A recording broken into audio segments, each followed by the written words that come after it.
How about now? How about now? Is it working now? Okay. Woo! Okay, there we go, much better. I think you should be able to hear me.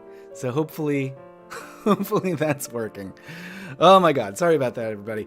As I was saying before I was so rudely muted by myself, hi, wasn't expecting to do a live stream today. I did one last week, usually I skip a week, but I dug up some really fascinating newspaper articles and I couldn't wait to share them with you. So I want to do a live stream and show you.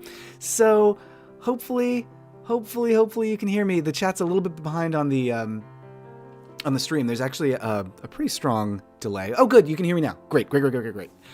Whew. Okay. It's working. Hi, everyone. Who do we have? We've got Tom Jenkins. Hello. Good to see you again. Caspian is here. Hello, Caspian.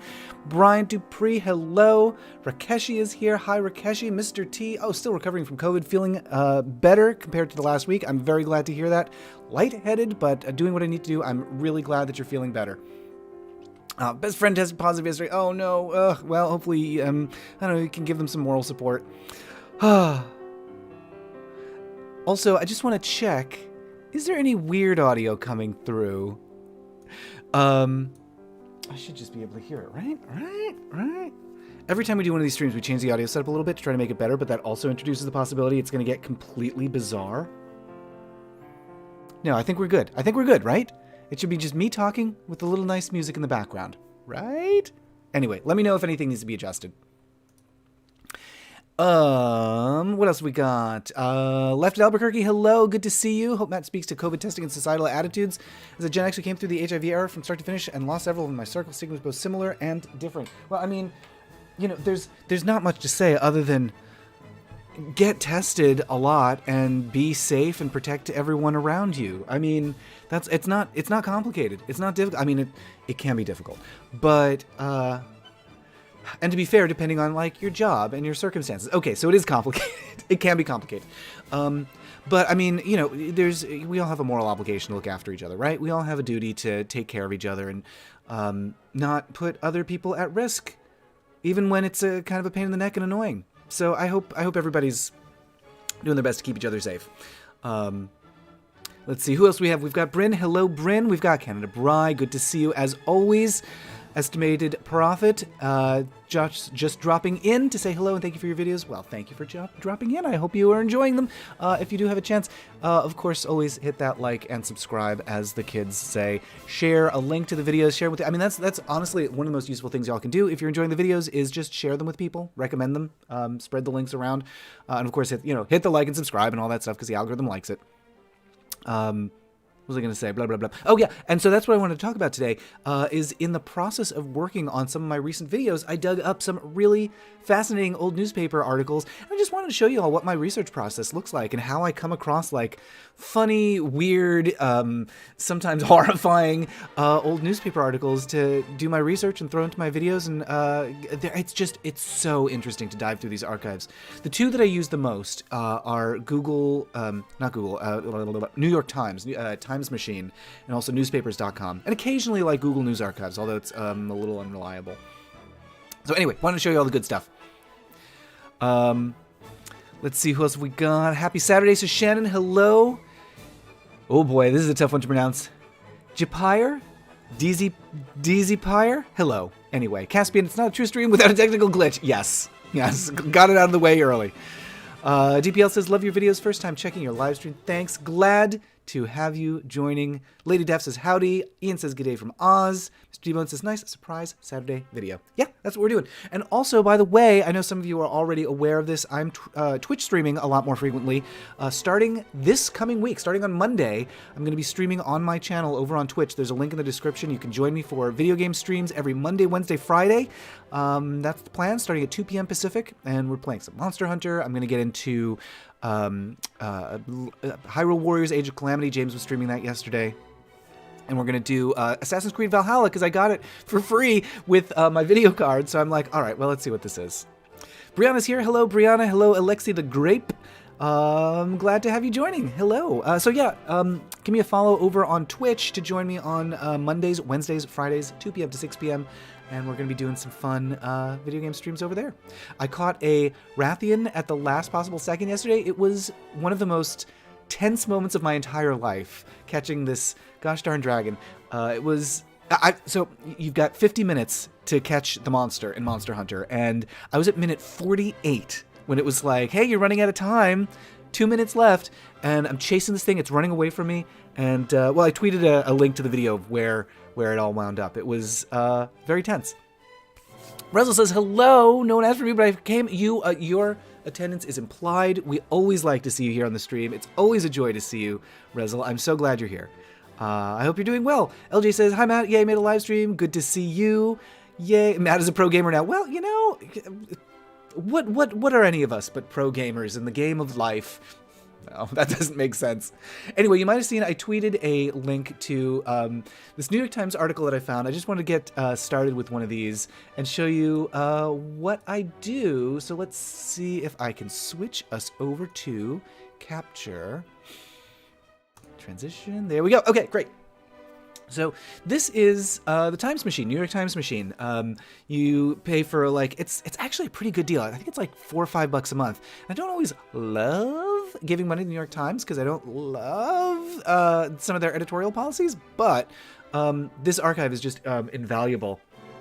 So you can see up at the top there, the text is kind of small, but sometimes I'll just do a search like this. I just search for homosexual from 1851 to 1969. Why 1969? I don't know. This is a year of Stonewall. 69 is nice. Aubrey says, hey, Matt, it's my birthday. I want to spend some time hanging with you here. Aubrey, I'm so glad you joined. Happy birthday. Yay. I hope you're having a really happy birthday. We're looking at old homosexual news, which is, that's just my life. So we're going to be looking at like fun gay news, fun homosexual news, fun queer news, whatever you want to call it. This is one of the things that you discover when you're going through these archives is the terminology has changed a lot from like year to year. So you really have to be clever with the search terms that you use. We're going to be looking for the fun stuff. There's also a lot of bummer news, and I'm going to be avoiding that because, you know, we don't need bummers on the live stream. There's enough in the world right now. So we're going to be looking for the fun stuff and avoiding the stuff that's, like, depressing. Because there is lots of fun. Often the fun is, like, just how weird everything is. So this is one of the first ones that I found. On the acceptability of the homosexual from New York Times, Sunday, February 6, 1966. Also, by the way, another of the fun things about looking through this is this old news is like getting distracted by the weird ads for stuff. Like you can see over here, like look at all these bizarre ads. Fit for a Queen agency, sleep outs, companions, nurses. I guess this is for like, some of these are like jobs that don't even exist anymore. Sleep-in maids. What a term. Our plan for a fine overseas maid guaranteed to satisfy the finest home is a no-risk plan, as you do not advance the fare for your foreign maid low salary. I mean, imagine people talking about household help this way. It's just crazy. Anyway. Oh my god, there's so many of them. There's so many of them. Housekeeper, top salary. Housekeeper, experience. No agency fee. Housekeeper. Anyway. Oh my lord. Let's go back to what we're actually here to look at, which was another public auction. No, it was on the acceptability of the homosexual here from February 1966. Mr. T-Bone says, a new segment, heterosexuals say the darndest things. Yeah. So let's see. I don't know what this article is. I just found the article and I was like, that's funny. So by Stanley Kaufman. Many thanks to correspondents, almost all who commented on my remarks about homosexual dramatists 2 Sundays ago. Most of the numerous letters expressed antipathy to my remarks, but I cannot quite call them letters of dissent because they did not often disagree with what I actually said. So this appears to be an article about gays in theater. So nice to know that that's always been a topic of interest. Just kind of glancing around the page here. I never wanted to be special. By Rex Reed, speaking of the homosexual. Rex Reed, a culture critic and movie reviewer, and I don't know what else you want to call him. He was in the movie... oh gosh, what's the name of it? Raquel Welch. Marta Kaufman. No, that's not it. Hold on. Rex Reed movie with Mae West. It was Myra Breckinridge. That was the name of it. Rex Reed is in the movie Myra Breckinridge, but he's also a critic and culture commentator. Looks like this is a review of Sweet Charity, which is fascinating. Anyway. Bookmark that for another time. Lefty Albuquerque says, old news, Judy Garland on YouTube being interviewed by her gay fans. Oh, what? Oh, yes, I have seen that clip. It's wonderful. Okay, so he says that on page 5, they've got more letters from the public about homosexuality. Where are we? Is this page? This looks like 14, maybe? Where are page numbers? There don't seem to be page numbers, is the thing. 46. Okay. Oh, this is probably going to take us to the wrong page. So this is what my research often looks like, is just searching these old disorganized newspapers, because the page numbers are often wrong and the sections don't quite match up, and then I get distracted looking at, like, what even is this thing? Is this an urn for a cremation urn? Viva the Mexican look, innocence babied in lace. Oh my god. Although I do love this Lovebirds logo over here. Anyway. Lynn's passport. Is it Paul Lind? No. Staunton Lind, the Yale history professor. I was really hoping it was Paul Lind. I think it's spelled differently. What else have we got here? I also found... Oh, homosexuality. It's awesome. Awesome. It's just the headline of this letter. Homosexuality. Oh, this is going to be really interesting. And this connects to the video that I just put up. If you all saw, I have a video up, put it up yesterday about the Bob Newhart show. The New York Times deserves recognition for publishing Dr. Irving Bieber's article on homosexuality, speaking frankly on a once taboo subject, August 23rd, my birthday. When is this from? September 13th, 1964. So Irving Bieber was a psychologist who studied homosexuality poorly. He had a very skewed sample, and so his conclusions were like, homosexuals are sick and they need to be cured. Obviously wrong, but this was the prevailing knowledge at the time. Like, everybody just assumed, oh yeah, of course homosexuals are sick and need to be cured. Yeah, of course. And Dr. Irving Bieber is correct. So let's see, New York Times. Not all, and we're going to bookmark this because I want to look at what that Irving Bieber article was. Speaking frankly on a once taboo subject. That sounds amazing. Dr. Bieber failed to consider the family of the homosexual as a whole and discuss the very special consequences of hidden marital problems in their effects on the parent-child relationship. This was one of the theories, was that an overbearing mother is what made people gay. And, I mean, it doesn't hurt, but, yeah, overbearing mother and absent father is responsible for making kids gay. Okay. Caspian, in these streams, just for the way Matt always snaps his fingers when he can't remember names, it's always the same. Is it really? I never noticed that. I've never noticed that. Let's see. Such parents invariably are stuck in a kind of marital adjustment, more suitably called an uneasy marital armistice. Yep. If parents don't love each other enough, their kid will become gay. I mean, obviously, all this is wrong. All this is completely wrong. But it's funny to see what people thought homosexuality was. Oh yeah, okay. So wait, what? What? Married but remaining essentially lonely and anxious, such parents need to look to their child of the opposite sex for satisfaction of affectional needs and to assuage loneliness. This not only impedes the child's growth but causes some jealousy of the parent of the same sex. This is bonkers. So what? So, okay, so the parents aren't in love with each other enough, whatever that means. And so the mother goes to her male child, or the father goes to his female child for affectional needs. And that makes them gay. A son may get affection from the mother that is also created by the father, and hostility may be displaced onto the son as the father fears to have this issue of his own needs. This is just wow, this is like turning lead into gold alchemy. This is like the weirdest fake science. Wild. Dr. Bieber is certainly correct.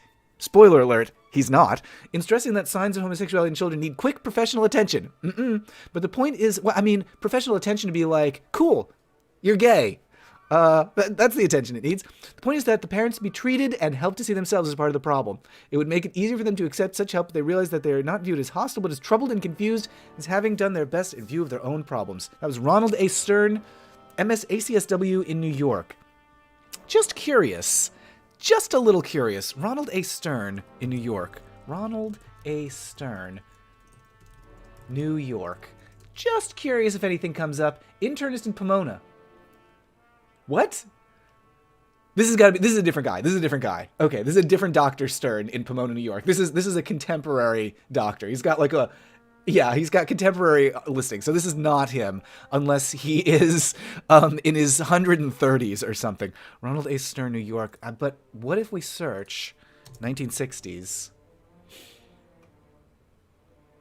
Looks like he might have been involved in a lawsuit But it also looks like there might have been a lawyer of the same name. Yeah, so sometimes it's just like a total dead end.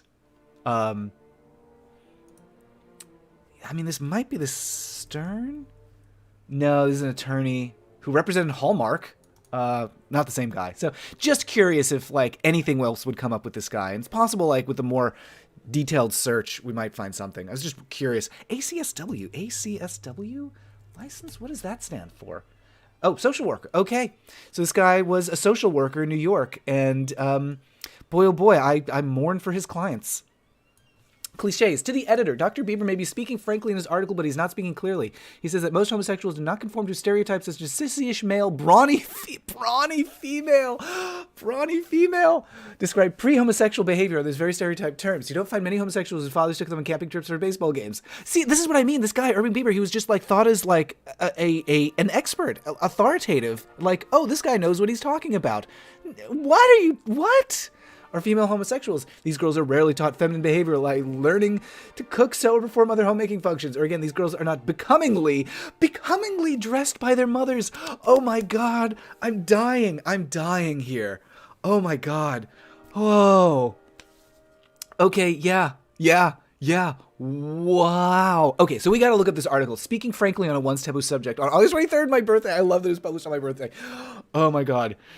Becomingly dressed by their mothers. Okay, lesbians aren't made pretty by their moms. I mean, there's so much to unpack on that. Like, it's the mother's responsibility to make sure her daughter is pretty. Oh, is becomingly dressed. Oh, wow. Becomingly. I can't get over that. Mrs. E.P. Thompson. And I love that Mrs. is in quotes and parentheses there. Mrs. E.P. Thompson, San Francisco, California. We gotta look. Mrs. E.P. Thompson, San Francisco. Probably nothing to that, but maybe. Did I misspell it? Is there a T or no T? No T. Okay, this is not it. This is from 1912. I doubt this is it. Okay, yeah, no, these are just, I mean, honestly, actually, this might be it. So newspapers used to print the passenger manifests of boats, so you know who was on a ship to someplace. Usual number of tourists and many missionaries as Siberia does not call at Manila this trip, the passengers included. So you could actually be like, oh, when is someone coming to visit? Because how else would you know? Like, how else would you know when someone is coming to visit? Like, in 1912, maybe if you're, like, super rich and you're going to a super rich part of the world, you could call. But I don't think, like, phones or telegraphs were, like, there's enough, like, penetration, so to speak, on that. Anyway, so it looks like Mrs. E.P. Thompson went to Siberia. Pacific Mail Siberia, Captain for the Far East via Honolulu. Among the passengers was Mrs. W. Darji, blah, blah, blah, Honolulu. A well-known Honolulu people. So it looks like, oh, and here are the people who are going to Honolulu, to Yokohama, to Kobe, and to Hong Kong.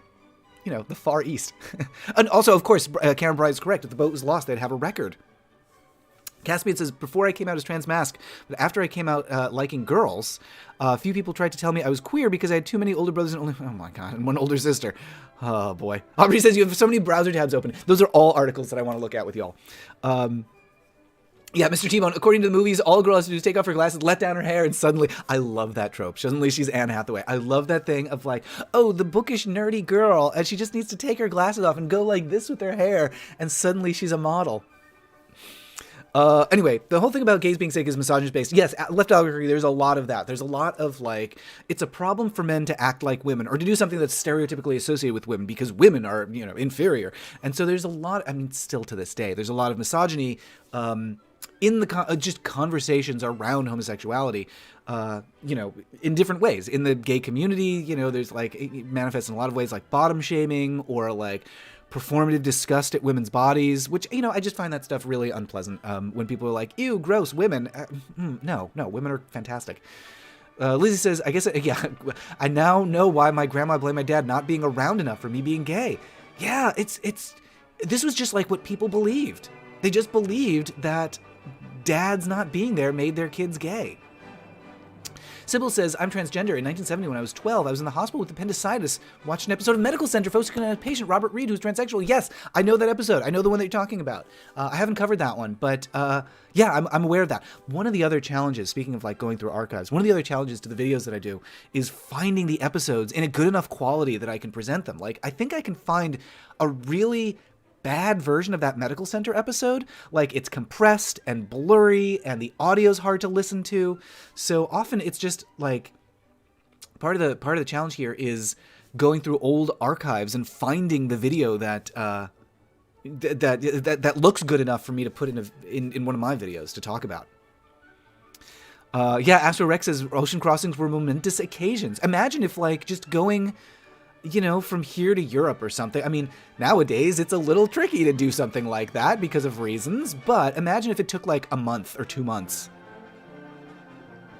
Left Albuquerque says, in the past, the world was post-mail based. It would be delivered twice a day. Notes and invitations we sent out in the morning and received by tea time. Yeah. Yeah, Astro Rex, Mr. Brady. Okay, so let's close this down because we don't care about Mrs. E.P. Thompson. Just curious if this is something else. How more pleasure it would be had Miss Block seen fit to quote one or two Dooleyisms. I don't know what this is about. We're not going to worry about it. I also just like this article. Hang your hat on Avron Rayon. Teddy does. I guess was Teddy someone famous since 1964? Some new suits are absolute knockouts. This sleeveless suit is one. You can slip it on today and wear it the rest of the year if you want. It might smell after a while. Different blouses will look like a different suit. It'll remain this shapely, strong cut. Shapely, look, you know, it's not reproduced really well in black and white here. It's a lightweight wool-looking crepe woven with Avron Rayon and Arnell. People love these space-age materials back then. Oh, and look at this. Keep your eye on Maidenform. What an interesting... It looks kind of like a sports bra, doesn't it? The new stretchable straps in the sweet music bra can't possibly curl, ripple, or twist. They're made with an amazing new mesh elastic that's specifically constructed to lie flat permanently. In the back, the straps take a low-down swoop for those who care to bear. Oh, my goodness. I do like... I mean, like, it's also interesting, like, women's undergarments. You know, even then it was like, bras are uncomfortable. Look at all these, like, women's clothing. It's so interesting that it's all women's clothes here in the section. I wonder what this section was. Sue Brett. So newspapers used to have women's sections. It was a section of the newspaper for women. I'm not making this up. It was a real thing. Sometimes it would just be like a page for women, women's news. It'd be like recipes and when like the women's book club is meeting. And it was like just, again, assumed like women read different news than men.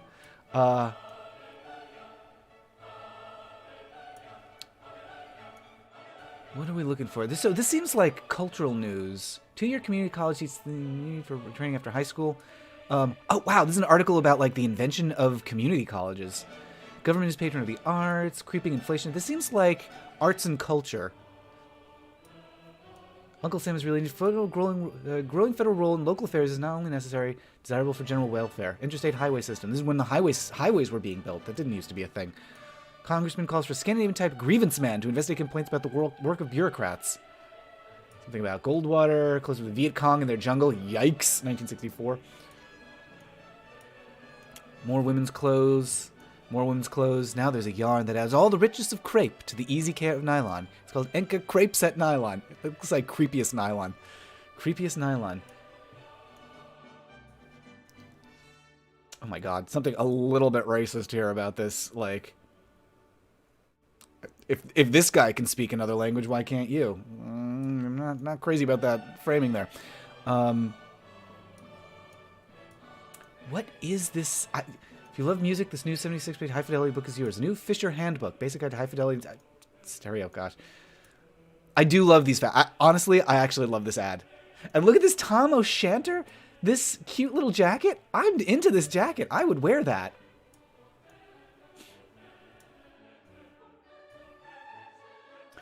Action wear, the homestead. This is nifty, just nifty from Lord & Taylor. This is always what happens. Like I start looking at something gay, and then I just get distracted by the crazy ads. Is habit keeping you from getting profitable news like this? Is habit? Oh my god, this is an ad for U.S. News and World Report. Wow, that still exists. Is Habit? What is Habit?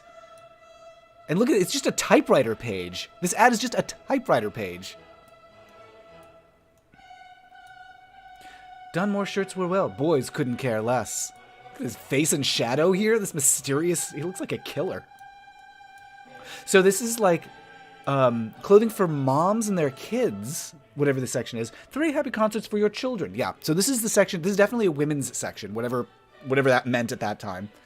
Because there's a lot of stuff for like either moms or children. Oh, interesting. It's a New York Times Magazine. Fascinating. I guess, so, I mean, we can extrapolate from this that New York Times believed that women were the primary readers of New York Times Magazine in the 60s. That's really interesting. I wonder why that was.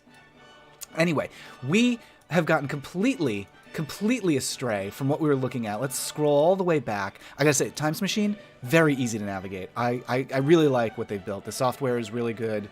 The back end is pretty reliable, just like mine. Where were we? I think we're getting close. There we go. Homosexuality. The article is speaking frankly on a once taboo... Speaking frankly on a once taboo subject. Okay. Speaking frankly on a once taboo subject. Irving Bieber. Yeah, there it is. Oh gosh. Oh my gosh. There's a whole bunch that I want to look at. There's letters in response. Oh my gosh. There's so much to look at. Ah! This is how I get. This is how excited I get about looking at old newspapers. Most people use them to wrap their I don't know, wrap their what do you use newspapers? Wrap their china when you move? I don't know. Okay. There's so much to look at. But okay, this is the article we already saw. Letters affects their genes. We'll look at this later. Inquiry by Senate on perverts. Another term that was used to refer to gays was just perverts. But this is not actually what we want. Yeah, okay, so we're just going to search the Times Machine. So we're turning up a lot of like responses to the article, but I want the article itself. Interesting. They don't appear to have it archived. Huh. Oh, this is really interesting. Okay, so we're going to open these up. These may all be the same letter, just printed at different times. No, actually, this looks like... Yeah, okay, so this is the same letter printed... I don't know why they did this sometimes, but like sometimes the same letter would appear multiple times in multiple different issues. So we're going to have to look manually for August 23rd. What was it? August 23rd, 1964. Oh, fish and chips. There you go. You wrap your fish and chips. Perfect. Salco says, this is making me miss microfiche. Not me. I do not miss. Not at all. Because I'm old enough that I remember having to go to the library, and you'd have to get like the little tiny tray with the film on it and scroll through the giant machine. Still, I mean, you can still do that at some libraries, but it took a long time. Okay, so this is somebody who wrote about... This is totally separate. This is somebody who wrote about the article. Definitely want to read this article later. This, you're looking at why my videos take a long time to make, because I get so distracted by stuff. And sometimes, like, I'll turn up stuff and be like, oh, is there something useful in here? Is it like this person wrote an interesting looking article about the thing that I'm researching, so I got to read this guy's article. And oh, look, it's got a bibliography. I've got to read all of this. Oh my God. I've got to read all. Look at this. This guy has done a lot of research that I am going to want to comb through. Oh my God. Winfried Overholser, homosexuality, sin or disease. Maurice Sendak wrote something apparently related. Quiet Fire, Memoirs of an Older Gay Man. Yeah, okay. Blah, blah, blah. We are looking for, not this letter. But we are going to read it because it looks interesting. We are going to look for August 23rd, 1964. Let's see. So we want 08-23, 1964. And now we're going to try, let's see, do search archive. I always forget how to search within filter index. Bieber is the name of the guy that we're looking. Homosexuality. Speaking frankly, here it is. Speaking frankly. Oh, this is why it didn't turn up in the search, because they use this cute little script in the font. I can't embrace this. Are you sure you're not an academic? Secretly. At heart, I think I am. Okay, this is amazing. I I'm so excited that we found this, y'all. Until recently, homosexuality was a taboo subject in most households. In many families, it still is, just as cancer was only a short time ago. Oh my lord. Well, we're getting off to a good start. Homosexuality equals cancer. Great. Thank you, doctor. As a practicing psychiatrist, glad the discussion of homosexuality is moving, blah, blah, blah. I don't feel the need to read everything this jackass wrote. Homosexuality can, in many instances, be headed off during childhood and adolescence. I wouldn't mind getting headed off. No. As parents who are usually in the best position to prevent homosexual tendencies, science can give them guidelines to relieve much human misery. You know what would relieve some human misery? If Irving Bieber stops spouting his bullshit. Like most researchers interested in frustrated, chronically relationships, generally turbulent and short-lived. So Bieber, as far as we know, was not queer himself. He was married to a woman. There's no indication that he was himself homosexual. Doesn't mean that he wasn't bisexual or, he could be any number of different sexualities that just, were never revealed.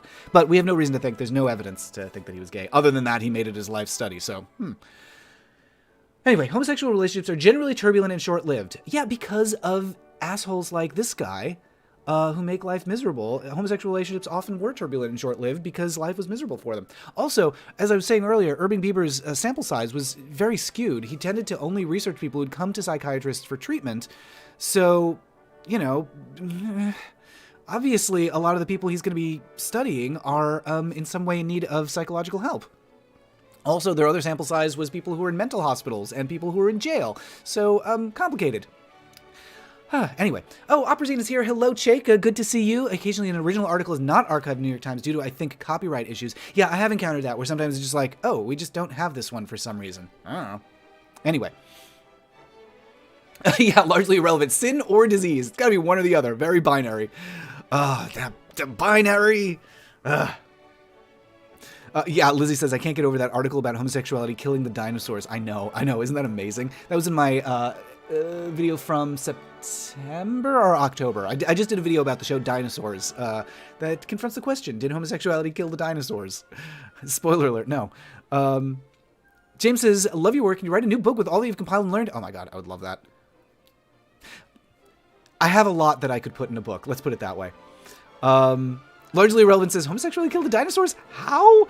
It's a strange biblical theory that connects homosexuality to sin and the devil and how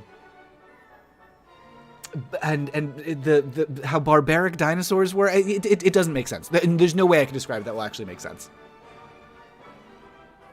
Oprazine says the stream looks so much better when streamed at a higher resolution than 240p. I hope it is being streamed at a better resolution than 240p. Let me know if there's any image quality issues going on here. Dave says, this is how I got into pro wrestling. Wait, what? Oh, wait, how did you get into pro wrestling?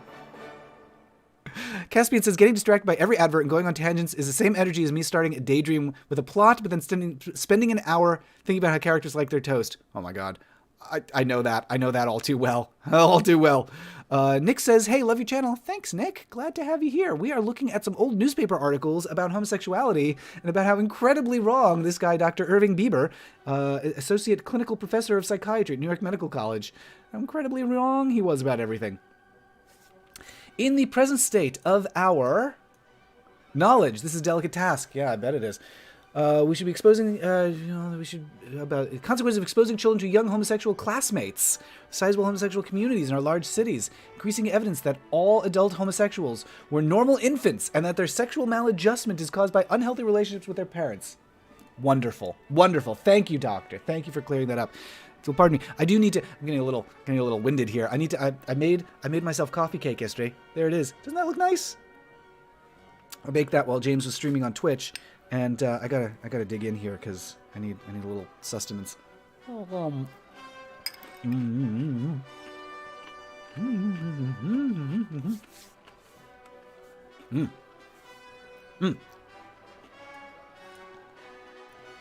Yeah, I came to this conclusion after completing a study in which 77 psychoanalysts applied detailed information on 206 men.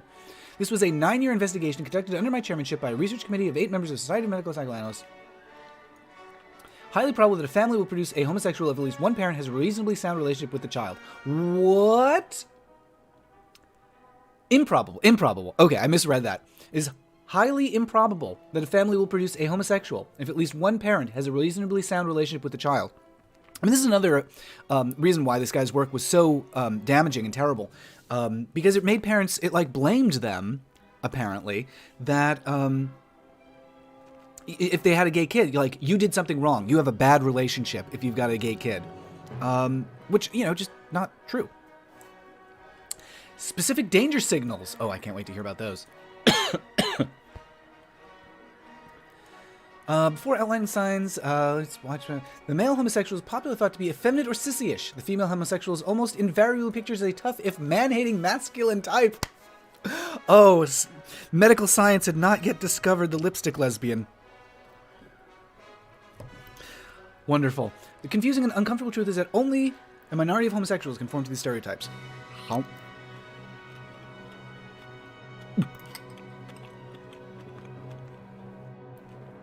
Most male homosexuals are by no means effeminate, and most lesbians don't look like Amazons. Amazing. Sexually normal people, heterosexuals. I'm dead. I am deceased. Sexually normal people, heterosexuals. I'm sorry. I just have to. I just want to zoom as far in on this. You know, all those sexually normal heterosexuals. Sorry, I don't have a lot of heterosexuals in my life, but I gotta say, sexually normal is not how I would describe any of them. Wow, amazing. Sexually normal people, heterosexuals. This is hysterical. Have no way of identifying most homosexuals. Homosexuals recognize each other through characteristic language and subtle behavior cues and patterns. They usually adopt these without even being consciously aware of it. I mean, he's not wrong. What he's detecting there... There's a lot of interesting theories about, like, gaydar and, like, sexual, you know, the performance of sexuality. But, oh my god, I love this so much. One interesting theory that I've heard is that it's not actually gaydar. It doesn't really exist. You may have seen, like, a video about this going around on Twitter recently. That gaydar isn't really a thing that exists. What you're actually noticing is the absence of performative heterosexuality.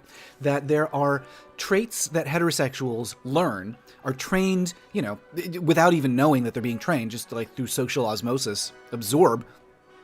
Heterosexuals behave these behavioral traits, and in the absence of those things, that is what people note is like, oh, that guy adds acting gay. They're not acting gay. They're just not putting on a heterosexual show. Second, again, contrary to common belief, homosexuality is not a trait that develops because of individual choice. It comes about because homosexuals have been conditioned to be afraid of long-term romantic relationships with the opposite sex. Yes, that's it. That's it. They're afraid. They avoid normal sexual activity because they've developed overwhelming fears of their sexual capability and enjoyment of members of the opposite sex. How?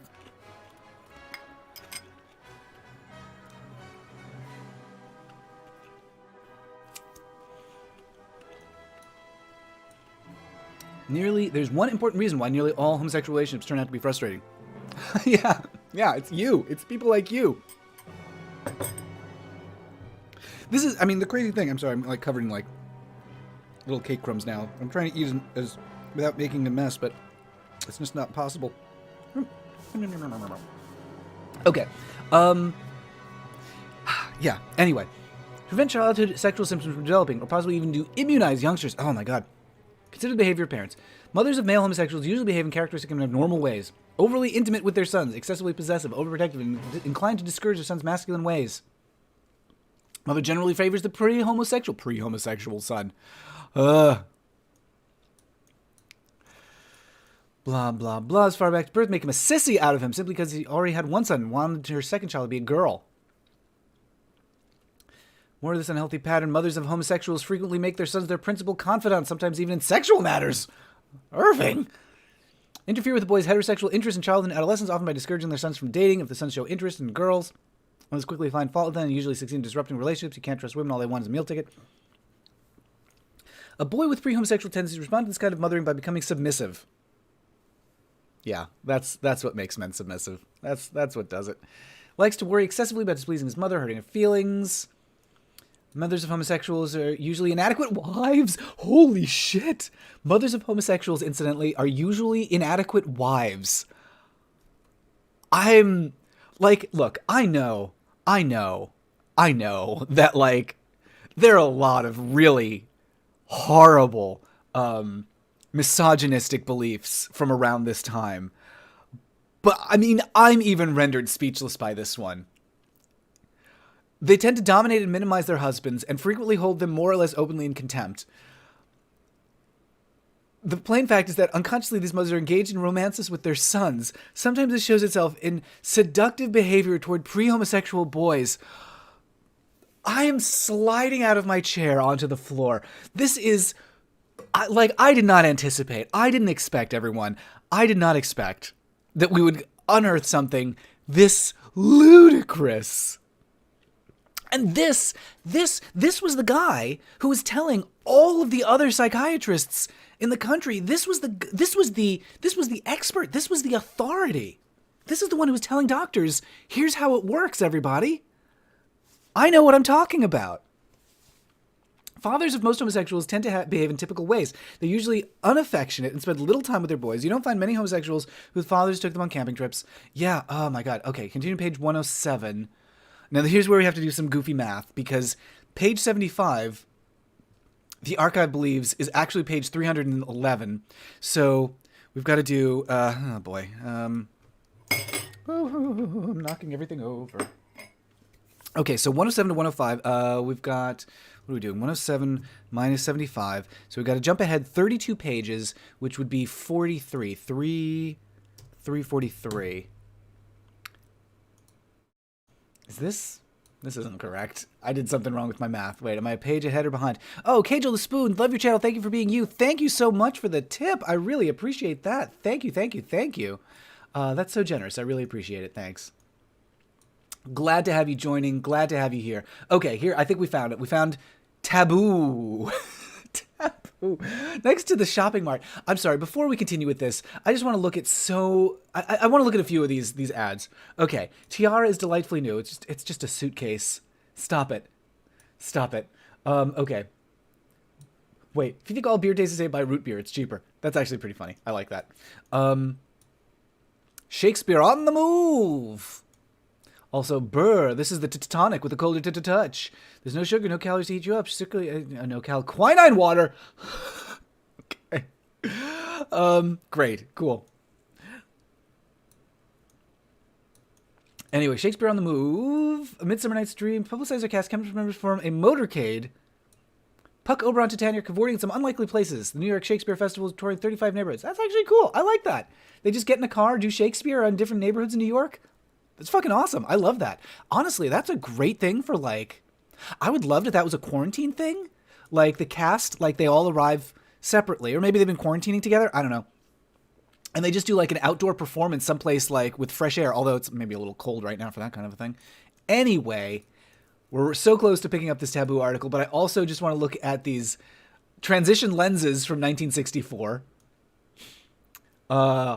Brand new and important scientific breakthrough. The only sunglasses in the world that regulate themselves to sun or shade automatically. Color of unique astromatic lenses. Shoo away foot misery. Cool. 60 styles for wide feet. E to E. I don't know why I find this so funny. Antique penny bank reproduction. Flexport pet door. The original police whistle. It can save your life. Yeah, whistle it as a warning whenever you see a cop. Anyway. Oh my goodness. James says, my father took us on many camping trips. Same. My family went on camping trips. We went camping. Like, we went hiking in the woods. He's just so wrong about everything. It's wild. Anyway, he's dead now. Alex says, Jesus, somebody sent this Dave Anthony. The guy's probably dollop worthy.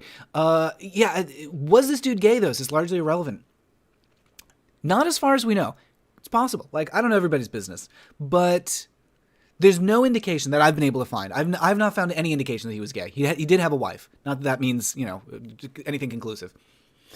That's what Derek said. Did this guy write that John Waters episode of The Simpsons? I mean, like, yeah, the stereotypes. Mr. T-Bone says, listening to this authority is like listening to Ben Shapiro accidentally out himself as being unable to satisfy his wife in bed. Yes, it's exactly that.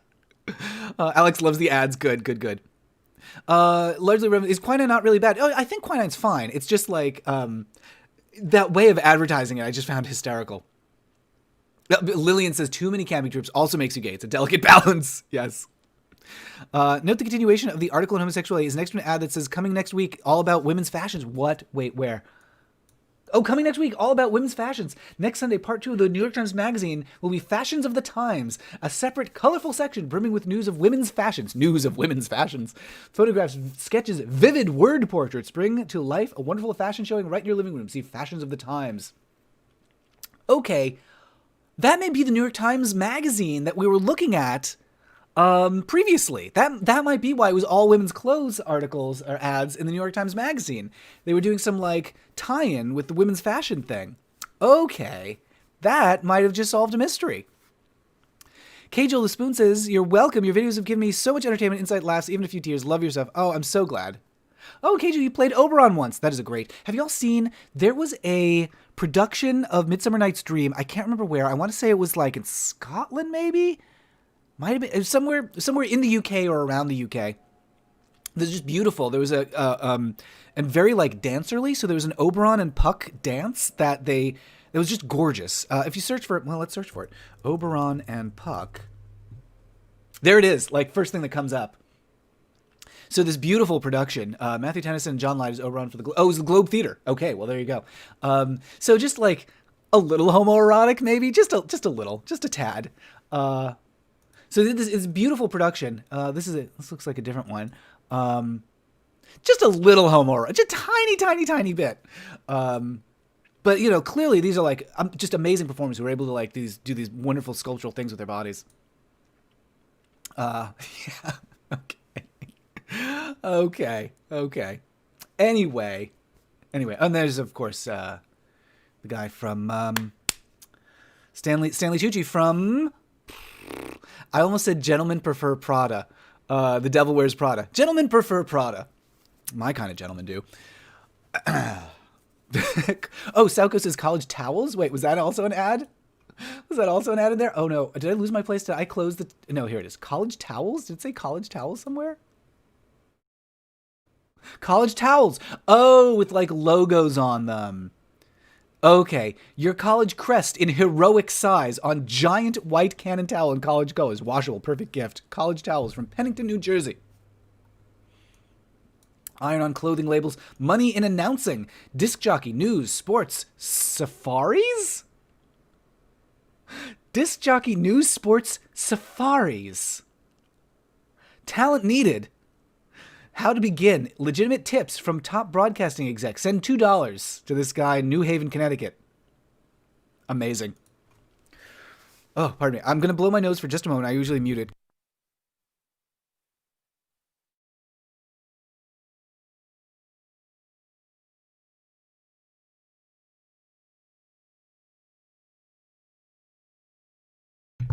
Okay. And we're back.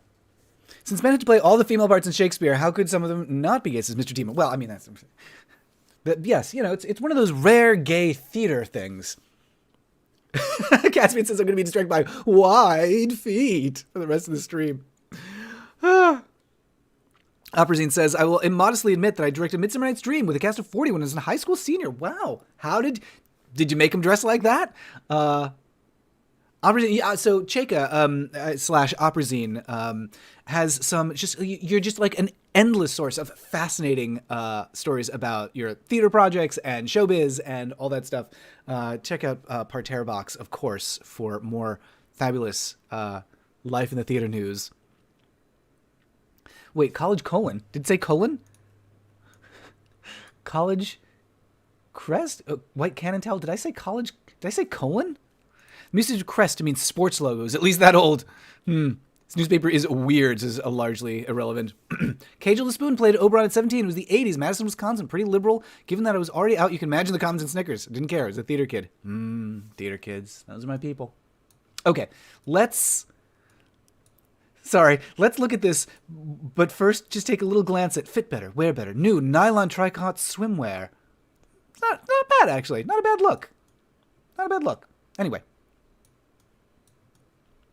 Okay, trips to baseball games. The pre-homosexual son reacts to his father's indifference or hostility with fear, lack of respect, and sometimes even hatred. I mean, this is crazy because, It's like lack of trips to baseball games. The high five was invented. The gesture, the high five, giving someone a high five, was invented during a baseball game by a gay man. 1977? I might be wrong about that.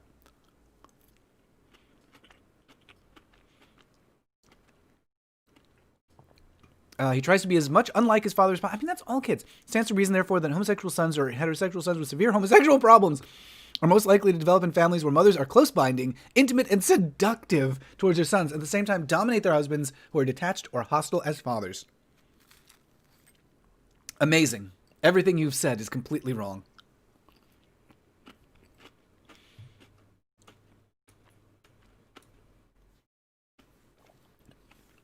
All right, let's see. Here's oh my God, this is amazing. A fairly characteristic case from our study. The study was entitled Homosexuality and was published by Basic Books. Basic Books. The patient was a 35-year-old college professor who was severely depressed, drank heavily, threatened to commit suicide. Yikes. He was an only son.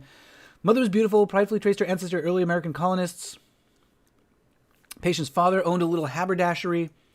Mother was contemptuous and blah, blah, blah. I mean, this is just a totally separate issue. The boy was small. Father occasionally tried to have the boy accompany him on hunting and fishing trips. Found excuses to prevent, blah, blah, blah. Age of 12, he's an active homosexual. Only after more than 20 years of self-torture and 4 years of intensive psychiatric treatment, he became and is now a normally married man. That is tragic. That is so tragic. Yeah, Oprazine, that is a great way to look at it. So little solid research. It was like playing Clue, not knowing what rooms were in the house. But here's the thing.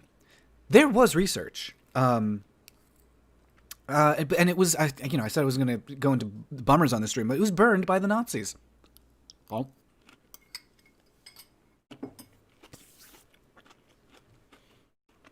So,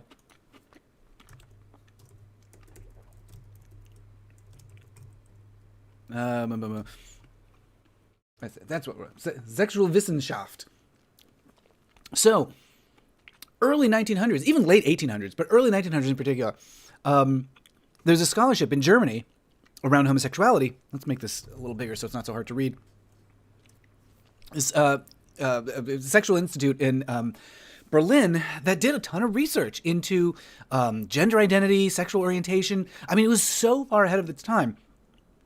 Magnus Hirschfeld, the guy who ran it, was actually, he issued licenses or cards, basically, to what we would today call trans people. That term didn't exist at the time, but people who were transgender, that they could carry because it was illegal to cross-dress, what was considered cross-dressing then.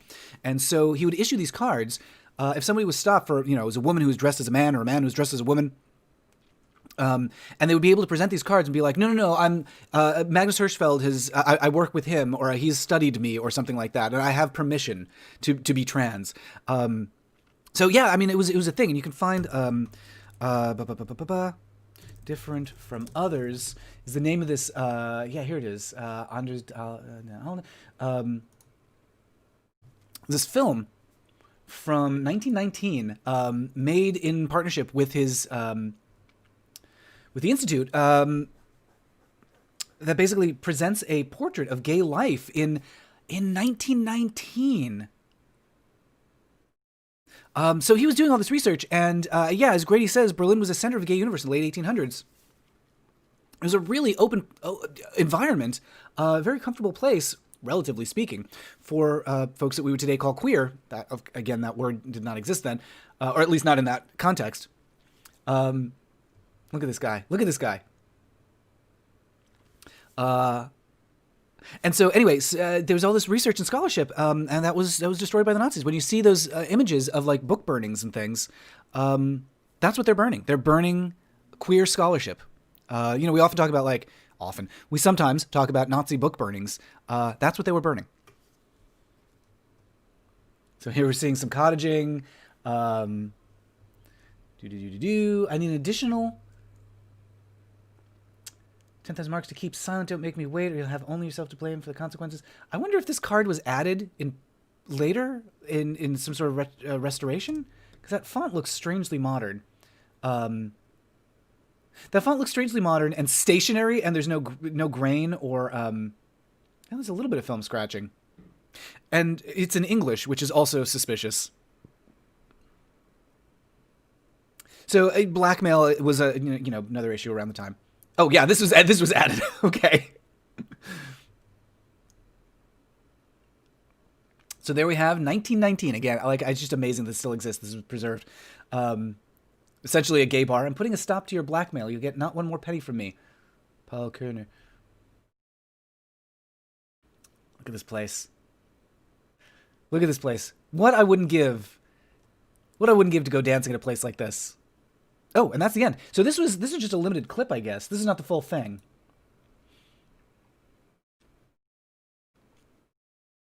Let's see. It looks like we've got more here potentially. This is some interviews about the preservation, I think, with some UCLA scholars. Oh, for Jeffrey Schwartz. So Jeffrey Schwartz, who posted this, I didn't realize he was involved in this. Jeffrey Schwartz was an editor on. Got to start. Oh my gosh, I can't believe I forgot the name of the film. It's the Celluloid Closet. Gosh, so Jeffrey was one of my guests on the Sewers of Paris, maybe like 2 years ago. Celluloid Closet, filmmaker, still doing a lot of like fascinating projects today. So really good to see that see his name pop up there. So this is about the preservation of there he is. Okay, so this is something for another time to look into. Oh my God, look at this gay party. Look at this thing. Look at this, the dances. I love it. Oh, it's my sailor costume.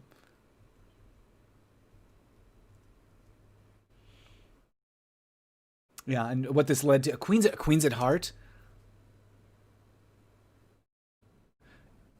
Misidentified, I think. I think this is the Queen, not Queens at Heart. The Queen, was the Queen 1968? So the Queen, 1968 film. No, you were actually, now that I look at this, Queens at Heart. So Queens at Heart was a short documentary, kind of an exploitative documentary. It's not great. From 67, but it is one of the only surviving like documentation we have of like gay life from around that time. You can find it on Vimeo. It is worth a watch. You just have to watch it with like a grain of salt, because it was not made to be a scholarly document. It was made to be titillating. All right, and here's the UCLA stuff, and wonderful, directed by Jeffrey Schwartz. Wonderful Jeffrey Schwartz. He's fantastic. Cadgel says, Parting Glances is one of my favorite films ever. I should do a video about Parting Glances. It was a great movie. Cadgel says, my uncle used to take me to Brewers games when I was a kid. I hated sports, but he would insist. Maybe knew he was trying some kind of conversion tactic. I mean, often that's the thing. It's like parents are like, or some relative or somebody is like, gotta butch him up. It doesn't work. Alexa says, didn't you touch on this, Doctor, briefly in a video? I did, and I don't remember which one. Which one was it? Which one? I'm trying to remember where I used. Let me just take a gander. If I have it, like, just in my research somewhere. Others was Anders als die anderen. Searching through my media to see if I've got it saved someplace. Now I don't remember which project it was, and unfortunately it'll take me a while to hunt it down. Anyway, there's the Institute for Sexual Wissenschaft. I just love saying that. I love saying the name. There's a gay museum in Berlin now that I highly recommend. I went there in 2017. What's the name of it? Berlin. The Schwuls Museum. The Gay Museum. Visit Berlin. Highly recommended. It's just wonderful. Great collection of like incredible historical documents in there. Anyway, so we're going back to our article. There he is. Our knowledge of pre-homosexual girls is more limited. Yes, Opera Zine. The Queen was filmed in 67, released in 68. Yes. Not to be confused with, what was the other one? There's also Queen for a Day, and, anyway. Continue to the following page. All right.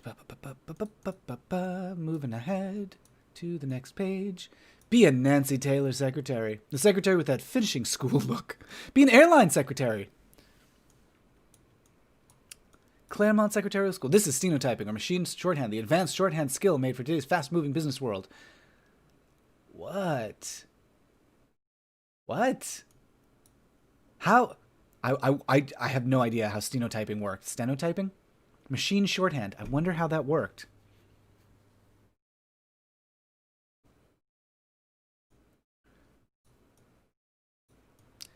Chase School for Secretarial Trading. Mary Byers Secretarial Trading. Helen McIvory Secretarial School. Glancing around. Some more Secretarial School things. Okay.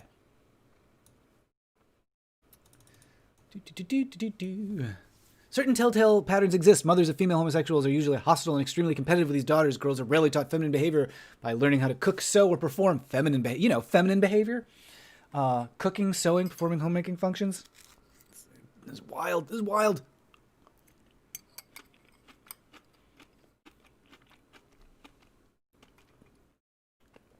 Homosexual girls do not necessarily wear severe clothes. However, many are not becomingly dressed by their mothers. I'm going to be repeating that sentence over and over and over in my head all day long. The mother of the pre-homosexual girl is unconsciously envious and openly critical. Eager to criticize any show. Fathers may behave in an openly possessive or seductive manner. One parent, and usually both, interferes with the child's natural sex identification. How should parents behave to discourage pre-homosexual tendencies? A mother be able to demonstrate affection toward her son and show respect for his masculine needs. She should be able to kiss, hug, and pet her son. Maternal respect for her son's masculine permits her recognize he will respond sexually as a male. Yeah, what? Ugh. Good night. Good night, everyone.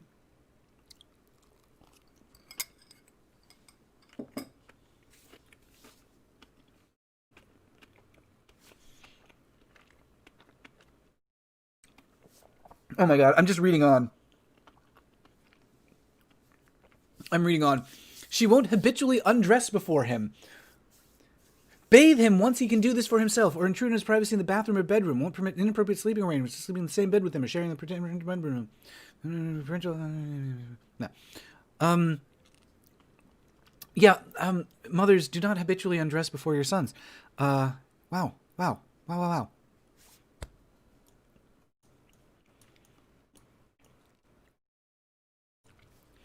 Girl may accuse her mother of being homely, useless, and suggest that mommy may as well leave. She will take care of daddy. What? All children pass through a phase in which boys compete with fathers and girls with their mothers. I mean, just being a teenager is the thing. Like, you're just talking about being a teenager. Boy may minimize his father, playfully hit him. Children may become cross and resentful and witness parental embrace and try to break it up. Entirely normal. I mean, kids are weird is a thing. Kids do all kinds of weird things. What about children for whom a homosexual pattern has been set? With the development of modern techniques of psychotherapy, homosexuality is now a treatable condition. The younger the homosexual, the more favorable the outlook for cure. Treatment is best begun before active homosexual behavior is started. Parents who have reason to suspect homosexual tendencies, blah, blah, blah. Prevent the chronic suffering of homosexuality. Science can do nothing unless parents look searchingly and honestly within themselves into their relationship with their young sisters. With the youngsters, not young sisters. Phew!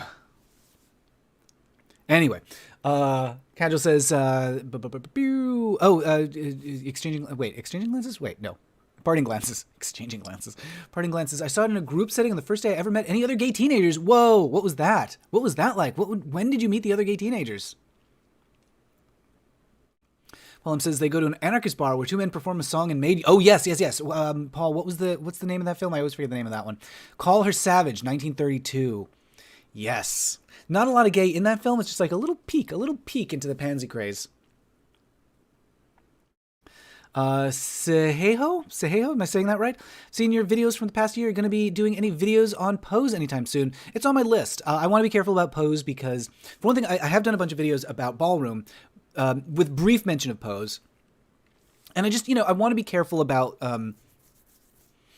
getting the details right and not telling a story that's not telling a story that isn't mine to tell. So... I'm being cautious and trying to do it right when I talk about Pose. Always wondered about that. If women are the only ones who cook and clean, what did single men do until they got a wife? Did they just not eat? I mean, they went out. Yeah, James, this instruction on parents on how to treat their sons is what fucked up. I mean, this is a thing. Is this advice did so much more damage than just like let your kid be gay. Oh, it was a gay teen support group. Wow, we watched Parting Glances in groups. It's fair to say that day changed my life. That's amazing. That is amazing. Oh, it's CJ Joe. CJ Joe. CJ Joe?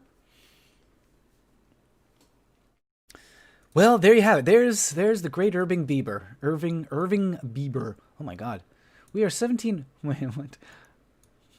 Just glancing through some more of these old ads here. This one's interesting. We are 17 teachers. We live with our 13 children in a group of farm buildings in the Catskills. 7 of 7 teaching degrees. 10 are merely educated. Merely educated. We have 42 students. Wait, what? Our 13 children. Like, okay. We have 42 students ages 4 to 18. Our first interest is that children learn to make effective decisions for themselves, that they be happy and competent and extend their happiness. Our average student advances 2 grades in the first year as measured by standard achievement tests. Students sent for remedial work were up to standard in an average of 3 months. Our high school students work on college level in most subjects. Instruction is usually tutorial. We don't wear uniforms unless work-stained dungarees count. We think teens should work at their own housekeeping and other tasks, and we see no reason why they shouldn't be academically superior to the Russians without making school a totalitarian grind. Summer Lane School, Buckbrook Farm, North Branch, New York. All right. Well, we got to look this up, right? This weird hippie school from Auntie Mame. Summer Lane School, Buckbrook Farm. Summer Lane School. Okay, still around as of Summer Lane School PDF. Whoa. Wow.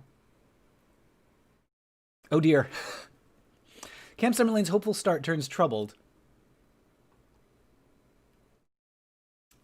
Looks like this may have run into problems. Free love, Carolina bound.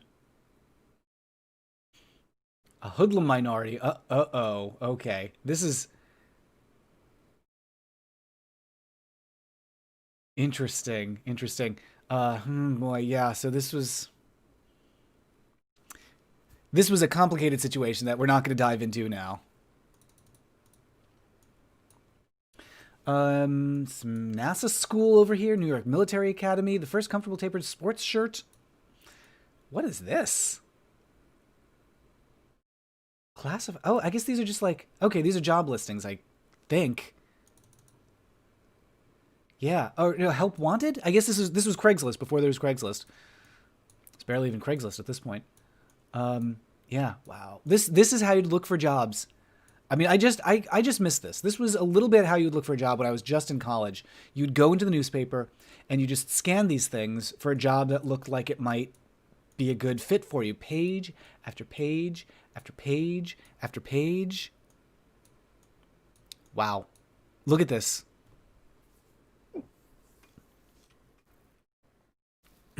That's what Derek says. Was there ever an episode on the Gay Deceivers? Not yet. I would love to do one on the Gay Deceivers, though. That's another one. Like, I just got to find a good copy of the film to talk about.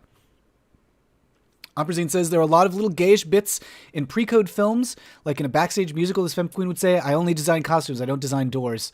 And someone say if you did the doors, it would be lavender. Wonderful. There's little hints. What is it in, what's the movie where Franklin Pangborn is it Franklin Pangborn? No, it's somebody else. He's trying to order like a drink at a restaurant, and he's like, "Oh, I'll have a beer," and the guy's like, "No beer," and he's like, "All right, well, I'll have some wine." "No wine." "Well, I'll have the I don't know, I'll have a glass of milk." "No, we don't have any of that." We don't have. Then he gets to the end, and he's like, I'll just have tea then. And the guy's like, "Tea? Well, isn't it a small world?" And it's never stated what he's suggesting there, but it's you get the idea. You get that something's been hinted at there with tea. Oh, he's drinking tea. Isn't it a small world? I'm one of you too. Help is the business of the private employment agent. I mean, this is the thing. You'd have like employment people to like scan through these ads for you because, oh my God. And now we're into the new theater and the out of the class. Alec Guinness. Oh my goodness. Sorry, we can't extend. Final 3 weeks. Best performance. Alec Guinness in Dylan. I wonder what that was. I got the Tony in 64. A new play by Sidney Michaels with Kate Reed. Seats available now at box office. Well, why would you want to sit at the box office? The Committee, very funny comedy review. What else we got? Girl Could Get Lucky. I'm familiar. I think I remember hearing about that one. Subject was roses. A lot of plays I have never heard of here. I'm sorry, this ad. Hold on. I just need to look at this. Are you a flash in the pan? You can add to your reputation as a culinary genius if you read the woman's page of the New York Times every day. The woman's page. Oh, I love it. I love it. The woman's page. You'll find stories and pictures on fashions, family care, and furnishings designed to make your life at home all the more enjoyable. For helpful hints and interesting reading, turn to the woman's page of the New York Times every day. Are you a flash in the pan? Sorry, I gotta save this. I'm saving this one because I love it so much.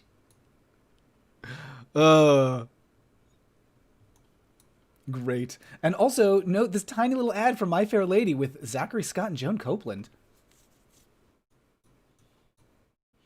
Okay, enough of this. I've just gotten totally off the track here with this ad for The Night of the Iguana and One Potato, Two Potato. These sound like made-up movies is the thing. Behold a Big Hit. What is it? Behold a Pale Horse. Oh, Behold a Pale Horse. Okay, yeah. Kisses for My President. Excuse me, dear. Congress is calling. Fred McMurray, Polly Bergen. Girl with the Green Eyes. The Unsinkable Molly Brown, of course, over there. What a... check the ABC Theater listing. What was the ABC Theater listing? Oh, where was it? Was it on here? Was it on this page? It's such a... Here's the thing, is it's such a mess. These ads, like, it's hard to find anything. Wait, where is it? The ABC Theater listing. It's a Mad, Mad, Mad, Mad World. It's funny. The Cleopatra. Sound of Music, Gateway Playhouse, ABC Theater, the Lake Tarleton Club, Guys and Dolls over there. I mean, what a season. Oh, Hamlet over here. Exactly as performed on Broadway through the miracle of Electronavision. What? The Theater of the Future, here now. 4 performances only, September 23rd and 24th. Tickets are now on sale. Electronavision production. Did they just, like, tape it and show it in a theater? Like, formative booklets. What is it? Electronavision, what is it? Available free of charge at the theaters playing Hamlet. Principal of a new system that revolutionized theatrical entertainment. What was Electronovision?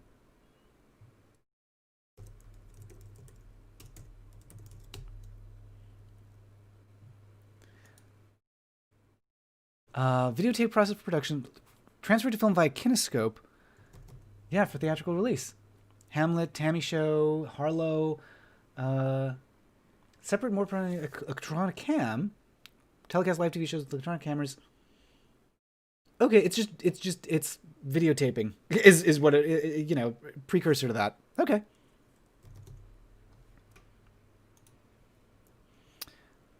Oh, yes. Yeah. Oh, okay. So we are looking at the same thing. Richard Burton and Hamlet. I mean, I wonder if those tapes still exist.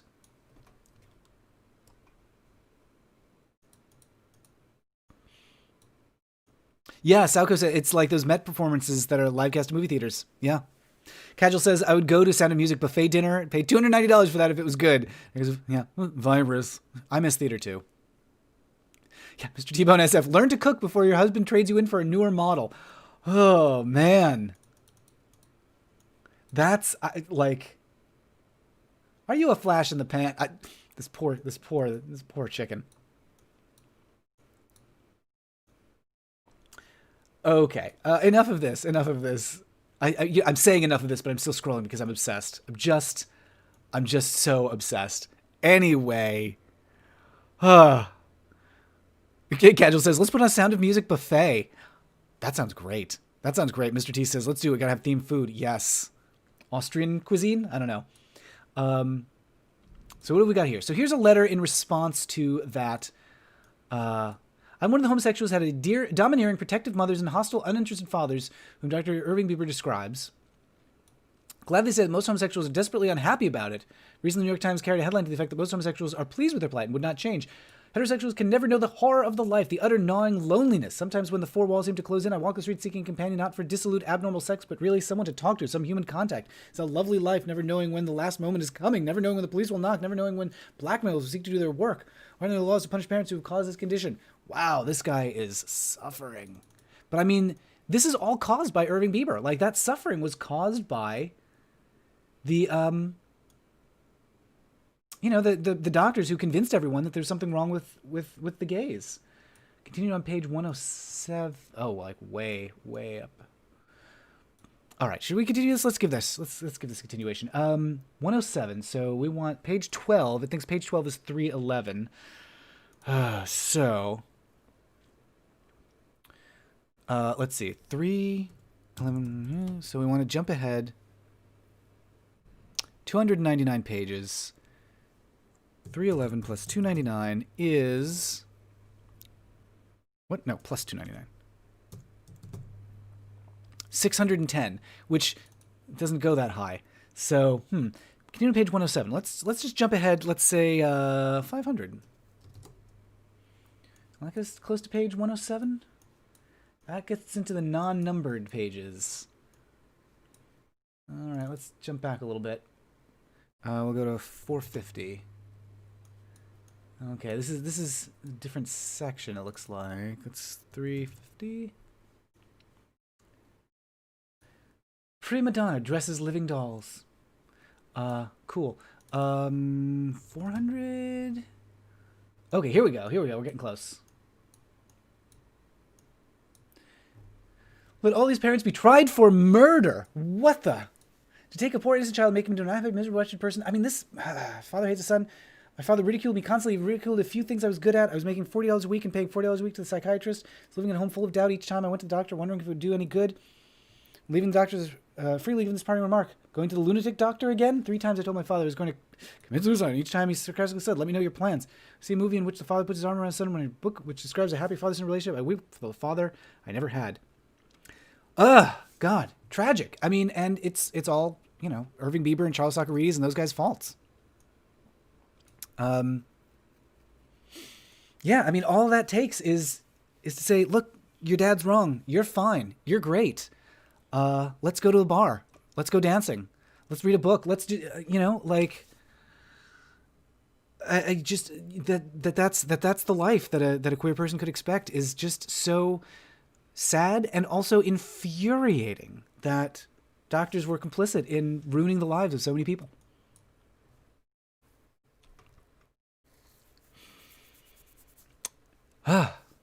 Anyway, when a homosexual... So here's a follow-up to that follow-up. When a homosexual can ask in your letters column, why are there no laws to punish parents who cause this condition, it seems clear that Dr. Irving Bieber omitted vital facts that changed some unwritten implications of his otherwise excellent article. Oh, well.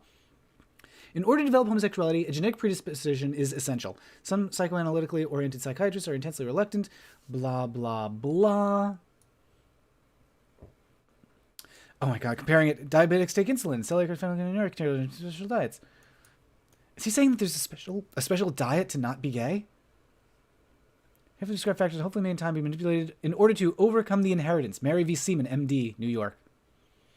The anonymous writer of the letter concerning homosexuality speaks poorly enough for himself, but does a disservice to the homosexual non-community by presenting his own too evidently neurotic desperation as typical of the life. I too am homosexual. While I cannot say that I am so by choice, I'm not so desperately unhappy with my life as to devote the necessary effort and money towards changing it.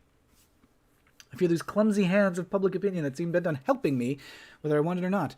If a homosexual is in fact, by definition, a neurotic, he's essentially self-destructive, and his numbers, blah, blah, blah, tend to decrease for more than obvious biology. If you wish to eliminate homosexuality, you must seek to eliminate causes, not symptoms. I fear the causes will be found to be deeply lodged within our American attitudes toward the whole of life. The problem for Americans of all sexes is how to live life, not how to better homogenize it.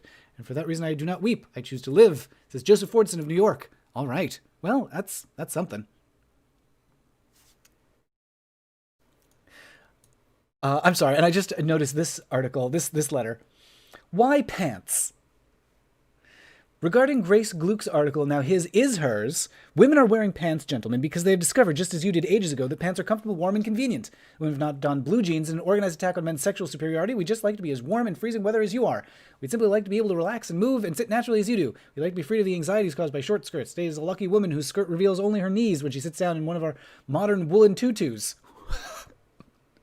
Many women with good figures wear pants because they look marvelous and sexy. Those men who complain that they can't tell the boys from the girls when both are wearing pants, they should concentrate more on improving their familiarity with the subject than on dictating what women should or should not wear. There we go. Nice feminist article there. And we got to look at now his is hers.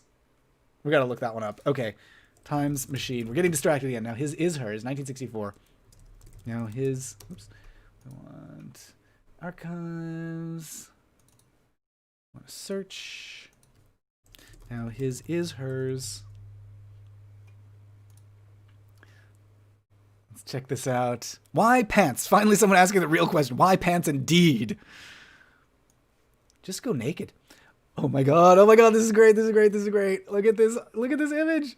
There's some similarity in men's and women's garb in savage epochs, but it was nothing to the sameness of today. One is hard put these days to determine which sex owns the pants. Where will the trend end? I love it. I love it. I love it. As anyone with even a pinky on Fashion's Pulse these days can tell, you need a program clothes-wise to tell the boys from the girls. Trousers, once the great divide between the sexes, now offers scarcely a clue. The trend noted at recent courtier showings in Paris, New York, and London take hold. The issue will be even further confused when women don man-tailored trouser suits designed for both town and country. Town and country? As for hair, the picture is even fuzzier. In England, teenage boys and girls now sport hairdos exactly alike, and a hard-bitten group of British youths, known as mods, not only flaunt long tresses, but also eye makeup, polka dot blouses, shoulder-strap bags, and 4-inch heels beneath their skin-tight trousers. When I wear the right gear, I feel right, said a mod recently queried by a London newspaper. I know people are looking at me, and I don't feel one of the crowd anymore. Oh, God bless him. God bless him. Yes, Mr. T from Caveman to Beatnik. I love these sweaters, the he sweater and the she sweater. Oh man, I want one of each.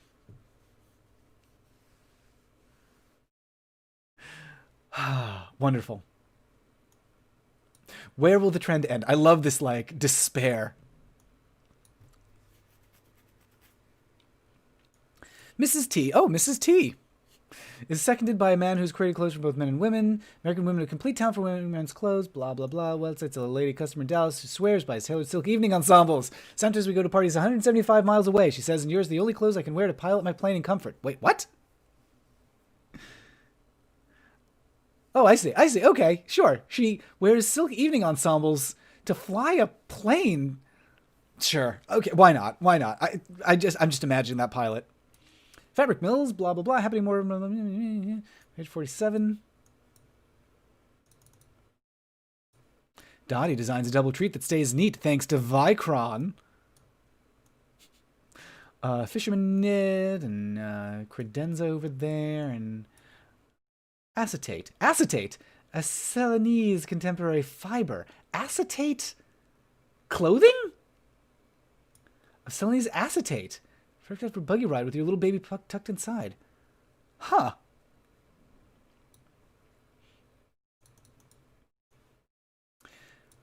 Few bold ladies word, blah, blah, blah. Emancipator was the field of women's dress was the sport, tennis and croquet. Ah, yes. Bee's knees when there was a time when a man could tell that girls were girls. 23 skidoo. Plumage, a proliferation of wigs and things in the 18th century, and things made the sexes well nigh the same. He and she. I love this art. I love it. I adore it. Okay. It is possible that men's clothes may require an erotic principle that they have lost for the last 200 years. In that case, it may be that men will have all the fine clothes and women will be reduced to wearing two kinds of clothing like the bees. Dungarees and maternity gowns. What? The what? What? What? Will clothes eventually become so homogenized that men and women will be wearing the same sort of comradely costumes, say, for example, the quilted jackets and trousers now favored by male and female alike in communist China? Mr. Lever thinks not. If women no longer need to marry men for their earning capacity or their social position, it's possible that men's clothes, may require an erotic principle that they may have lost for the last 200 years. In that case, it may be that men will have all the fine clothes and women will be reduced to... Okay. Honestly, this guy wasn't far off. That more equality between genders, which presumes that gender is a binary, but with more equality between men and women, men are going to have to look sexier. I mean, it's an interesting theory. Anyway, hello, Brian Thompson is a bisexual man. I love your channel so much. Thank you. I'm so glad you enjoy it. I'm so glad you're here. We have been scouring the New York Times archives. Oh my God, y'all, we haven't even gotten to some of the other tabs that I opened up here. Psychiatrists say it's a curable disease. This is from newspapers.com. This is a whole bunch of different newspapers. Other articles that I found about homosexuality, these I enjoy because they use this very old-timey term, sexual invert, for gays. There's a fellow who works in my place who is definitely a sexual invert, but he is brilliant, talented, and fascinating. I see no harm in being his friend once I make it clear that I'm not at all like him, basically and physically. My father cannot accept the idea. I will not have him in the house, but he is great, good company. Okay. This boy, this is an advice column. This boy must have plenty like himself to pal around with. His only interest in being friends with Mike would be to introduce him. Oh, this is the father, actually. Okay. So this is like Judge John Hodgman, where you've got like two people writing in with conflicting desires. So the father says, this boy must have plenty like himself to pal around with. His only interest in being friends with Mike, his son, would be to introduce him to the sad, dangerous world of abnormal men. Mike is only 20, has a few nice friends, including some girls, and he should run from Ed as from the plague. The sickness is not separate from the rest of him. The family council agrees with Mr. O. Regardless of the gifts and charm of Mike's colleague, he is saddled with arrested development from a maturation point of view. A new report by a committee of the New York Academy of Medicine defines his fellow's condition, homosexuality, as an illness of an emotionally disturbed individual. It can be treated successfully. Warm, respectful relationship with his dad. While admiring Ed for his intellectual and emotional pluses, he must pity him for the minuses in his early life, which led him to this losing game. If not close friend, Mike can sell Ed on a spell of psychotherapy. Oof. Okay, so it's a judge, a psychiatrist, 3 clergymen, 3 editors, and a women's editor. Wow. Also in the news, Ruffles are in. Ruffles on children's clothes went out with the style of cheap household. Ruffles are back, though, this time in surprising striped shirting materials usually reserved for strictly tailored dresses. They never would have been, however, if textile chemistry had not discovered wash and wear fabrics. All right.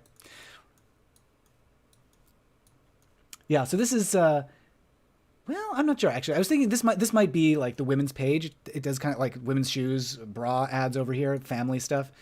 Article about Ruffles. What else we got? Roman emperors and their vices.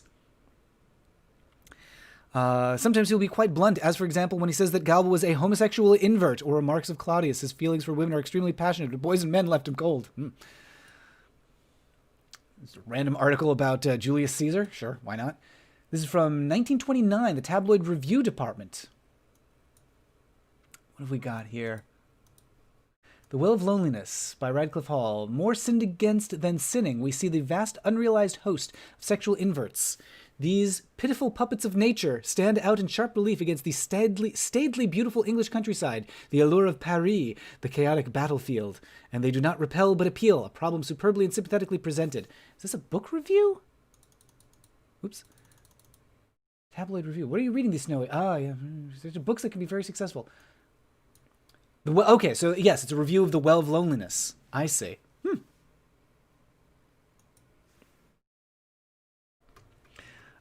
Tom, Gretchen, stop trying to make Ruffles happen. What else we got here? Thin-Skinned Leatherneck. This is another book review. The Best Thing That Ever Happened. It's a promising title. First novel by Warren Leslie. Effects of our chromium-plated super-civilization. Highly sensitive young men. What causes Robert Lawford's flight from military life is deeper rooted than a conflict with regimentation. Mr. Leslie's flashbacks from idyllic romance and simple life in the woods to previous scenes of Roger's inadequacy as a lover. Oh, Roger's the character. Okay, Roger's the character. I see. Depends on his wealthy widowed mother at the time he was described falsely as a sexual invert by another Marine. Okay, so not very gay, just a little passing reference to gayness. And what do we have here? This is, from Havelock Ellis's new book.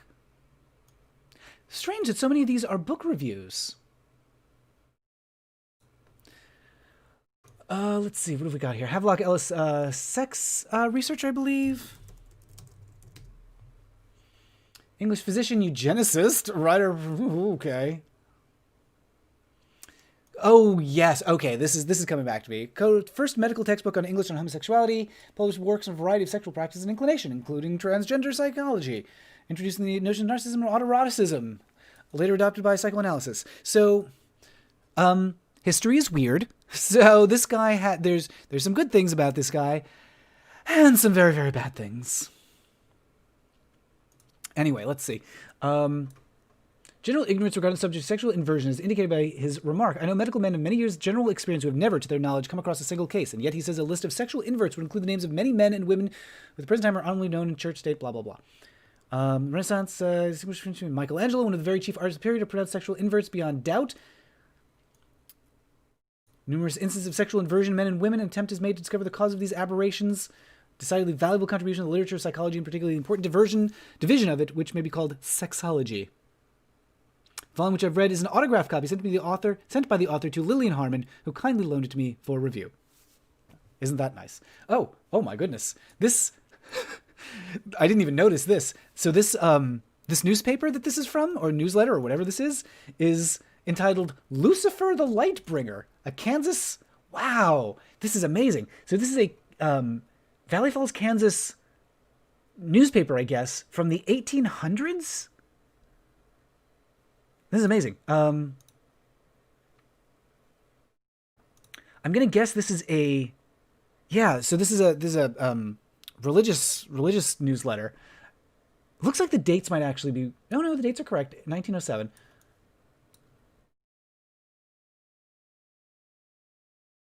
Article about Walt Whitman over there. Anyway, that's something to dig into for another time. Psychiatry say it's a curable disease. Yeah. It's nice. Yeah. Exposure. Sexual invert, 1912. This is interesting. This person's doing similar research. Somebody clipped this article because it looks like this was relevant to some research that they were doing. He seems to be doing some research into true crime, I was going to say, because some of these are just articles about murders.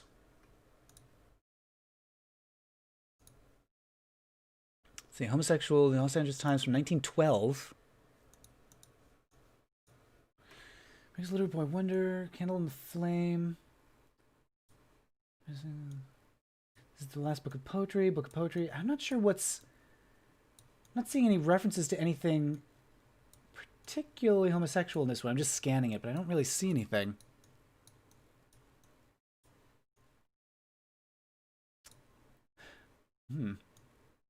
All right, well, close that out. And here's a few other little bits and bobs I found in the time machine. Haven't really looked at these screaming memes. What is this? These are things that came up when I did a search for homosexuality, but I don't. Oh, novels. Yeah, again, another book review. Just a passing reference to a homosexual character in a novel.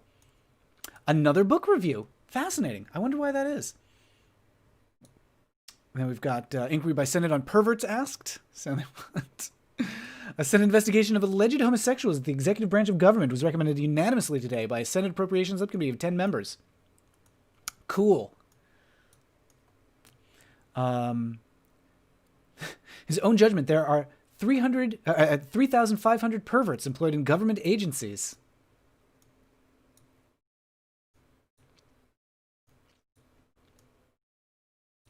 It's a made-up number there.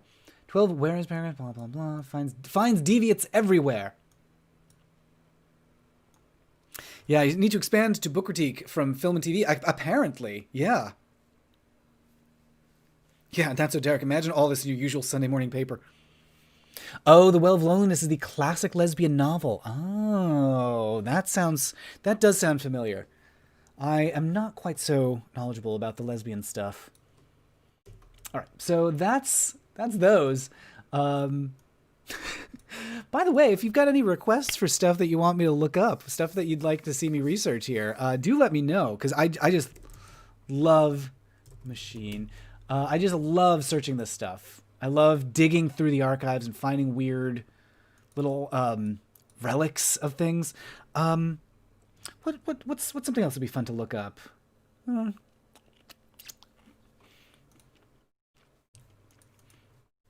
curious. Stonewall Inn. Earliest reference to Stonewall Inn? Oldest first? Oh, there it is. 4 policemen hurt in village raid. Hostile crowd dispersed near Sheridan Square. Thousands of homosexuals hold a protest rally in Central Park. It's the next year. What it means to be a homosexual. Okay, at last. At last. Okay, also, this ad here. What are these boys doing? It's Gailey and Lord. Sure is. 2-ply polyester cotton knit and woven fabrics. On coming out of the closet. When is this? In 71. To the editor, I congratulate Merle Miller for his courage in writing What It Means to Be a Homosexual, Jan 17. Applaud the Times for publishing it. As a member of the so-called straight community, I have for many years been appalled by the treatment according to anyone who's different. As a woman, I can understand the suffering involved. It's precisely because of the fact that the male homosexual is feminine and womanish that he is hated. Oh, this is exactly what we were talking about. This is the misogyny of is behind a lot of homophobia. When we become to see through this masculine mythology of centuries of acquiescence to a male-dominated society, our day of revolt has come. To our homosexual brothers and sisters, I say, your day is next. Right on. Oh, goodness. Faith A. Side... Oh, Vice President for Legal Affairs at National Organization for Women. Fantastic. Awesome. Awesome, awesome, awesome. I love that. Hooray for Faith Seidenberg. I wonder what happened to her. Faith Seidenberg...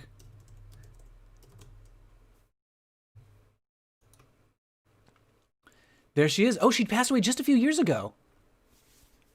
Attorney and civil rights activist, best known for having entered the male-only establishment in Sorley's old alehouse.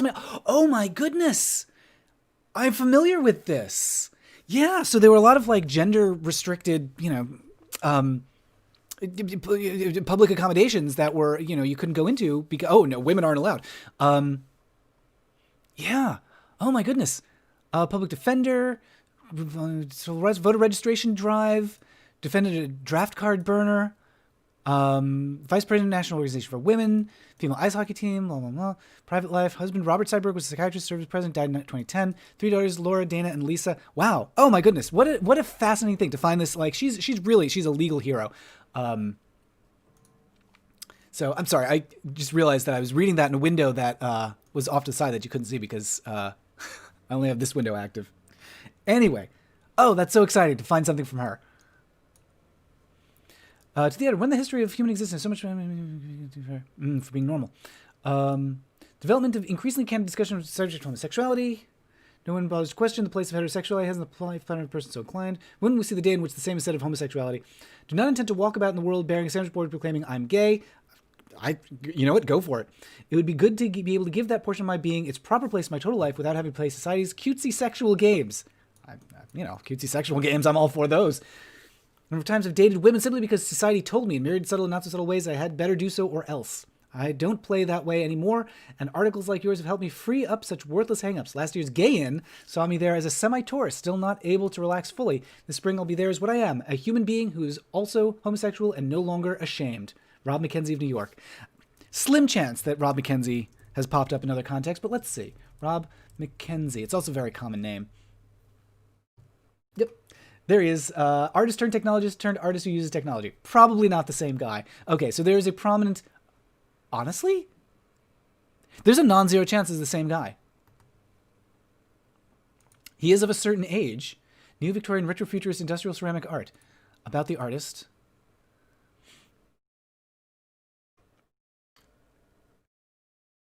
Nope.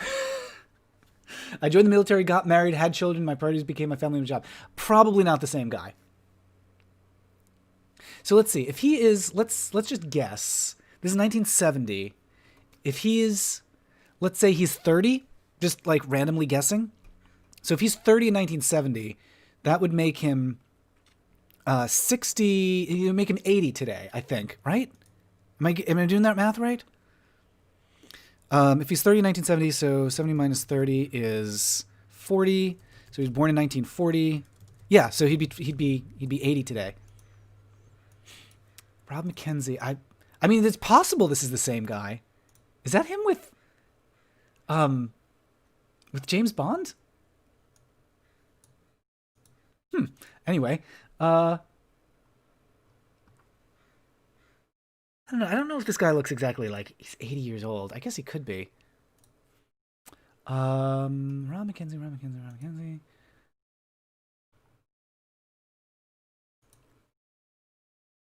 Yeah, so this artist is, let's just search New York gay. I mean, like, we're trying to track down a guy who wrote one article to the New York Times in 1970.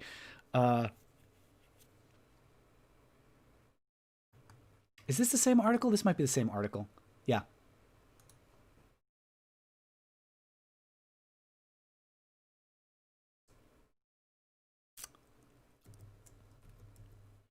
All right. Merle Miller is to be congratulated for whatever courage it took to come out of the closet after nearly half a century, especially now when in New York, if not Marshalltown, Iowa, safe, fashionable, and not infrequently remunerative to make the trip.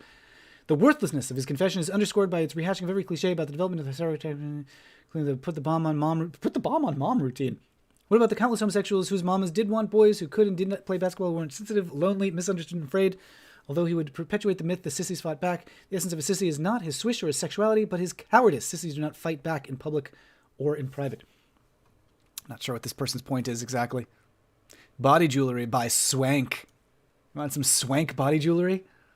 Can you page 59? Oh boy, this math.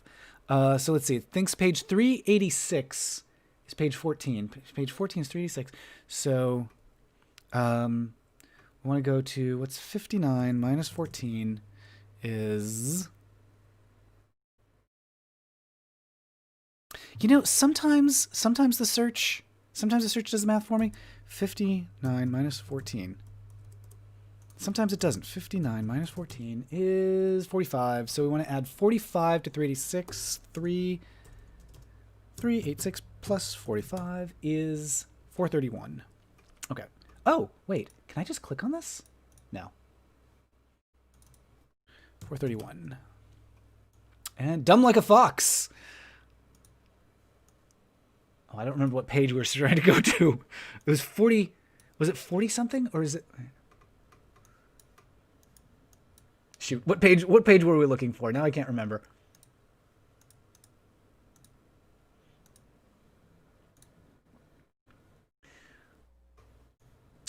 Page 59.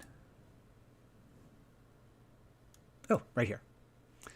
Homosexuals, not sissies, battled the cops at the Stonewall Inn. There's a lot more than semantics involved here.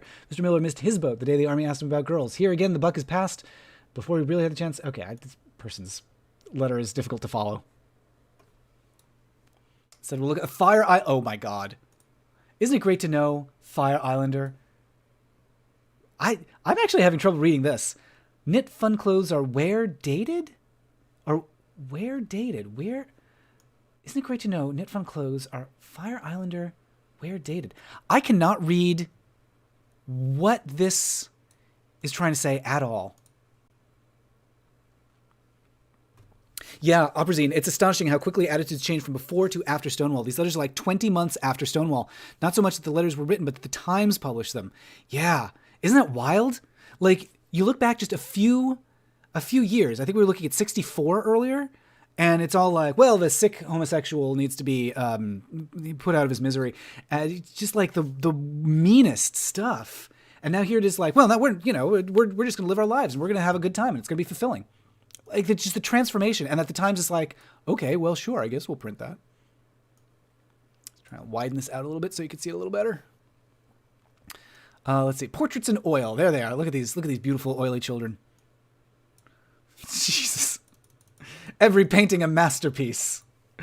Hello, Tomer. We're not looking for anything in particular. We are just scanning through the archives and looking for whatever's gay. What It Means to Be a Homosexual by Merle Miller. 1971.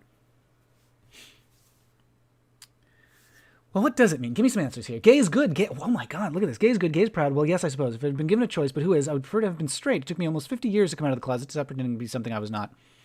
Who is Merle Miller?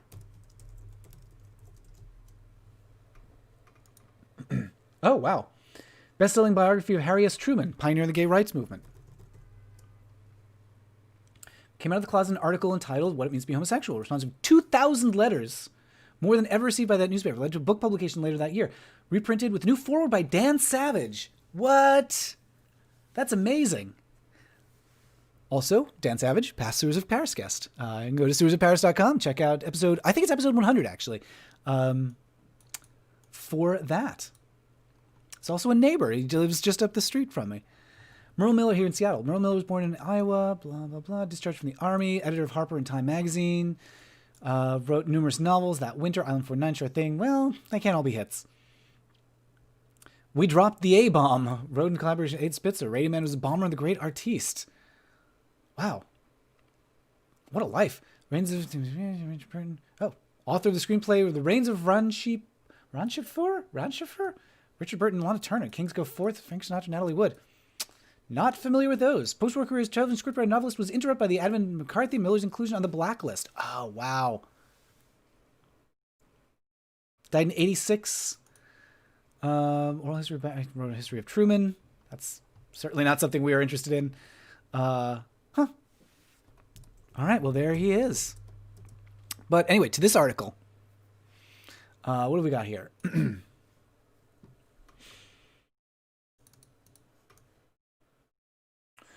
Let's see. Okay, so he's got something to say about blacklisting, McCarthyism.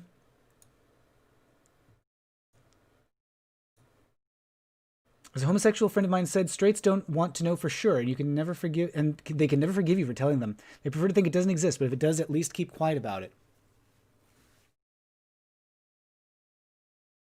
Have my heterosexual friends, people I thought were my heterosexual friends, been going through an elaborate charade all these years? I think they agree with George Weinberg, therapist and author of a book on therapy called The Action Approach. I would never consider a person healthy unless he had overcome his prejudice against homosexuality. Wow. Again, like the change there. This is still 71, so it's still a mental illness, still considered a mental illness by the DSM. Weinberg assumes that there is a prejudice apparently built in, a natural part of human psyche. Bothers me that every time I enter a room in which there's anyone else, friend or foe, is there a difference? I mean, that's what a universal feeling, like for so many queer people. I can never be sure, of course. Will never be sure. I know it shouldn't bother me. That's what everybody says, but it does bother me. It bothers me every time I enter a room in which there's anyone else. Friend or foe, is there a difference? When I was a child in Marshalltown, Iowa, I hated Christmas almost as much as I do now, but I loved Halloween. Wow. Oh my goodness. The homosexuality jumps out there, huh? I never wanted to take off the mask. I wanted to wear it everywhere, night and day, always. And I suppose I still do. I've often used liquor, which is another kind of mask, and more recently pot. Then, too, I suppose if my friends have been playing games with me, they might, with justice, say that I have been playing games with them. It took me almost 50 years to come out of the closet, to stop pretending to be something I was not, most of the time fooling nobody. But I guess it is never easy to open the closet door. When she talked to the Daughters of Bilitis, a lesbian organization, late last summer, Kate Millett, author of Sexual Politics, said, "I'm very glad to be here. It's been kind of a long trip. I've wanted to be here, I suppose, in a surreptitious way for a long time, and I was always too chicken. Anyway, I'm out of the closet. Here I am."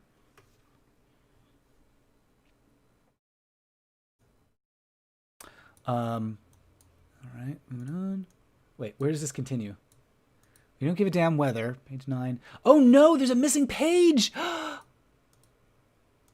Oh, tragic. Yeah, it goes from page 9 to page 12. Oh. Oh no. Well, let's see. This is January 17th, 1971. So, whoops. Let's see if we can track down. January 17th, 1971. January 17th, 1971. Search archive. Now, I just want to go back to Times Machine. How dare, how dare the New York Times do this to the gays? Yeah, that's so dare. These days, the Times just publishes anti-trans bullshit. Well, not exclusively, but... Opperzine says there's a great piece on how the New York Times editorial policy forbade the use of gay for over 11 years. Yeah. Lillian says, do you plan to do a video on lavender marriages in Hollywood? That's a great idea. Read an article on history and learned of William Haynes, a film star who left the screen for his love. That is a great idea. That is a really good idea. Rock Hudson style celebrities who married, for not out of love, but to protect their careers. Oh my gosh, I got so distracted. I forgot what we were looking for. What was the date? What was the date on that? January 17th, 1971. Okay. January 17th, 1971.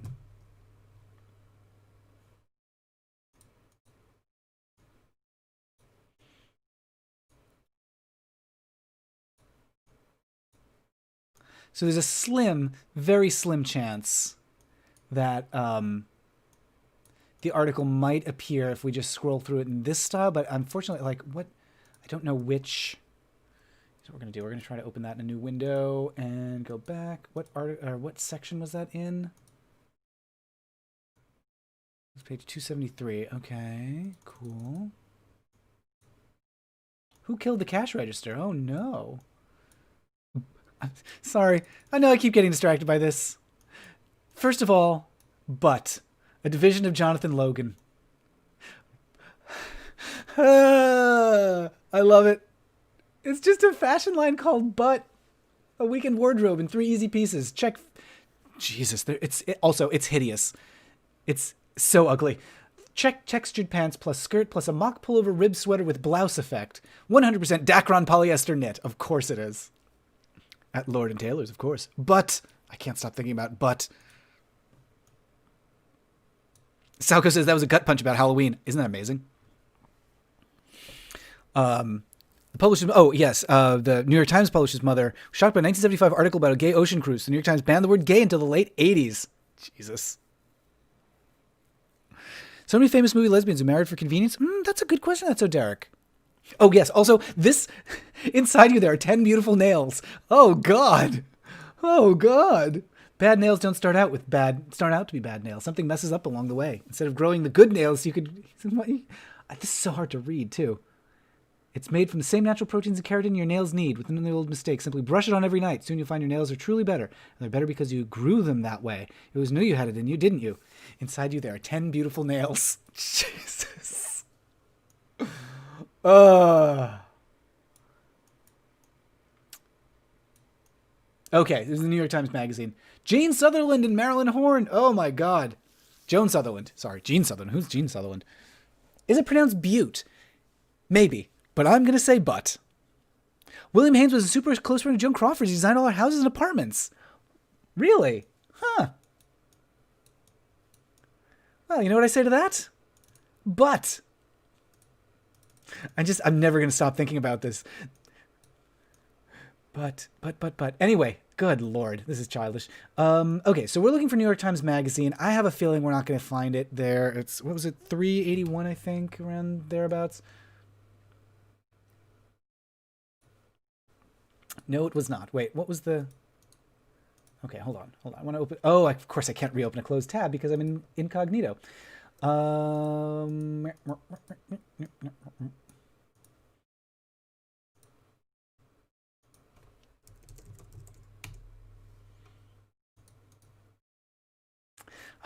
Yeah, that sucks. It's missing from the archive.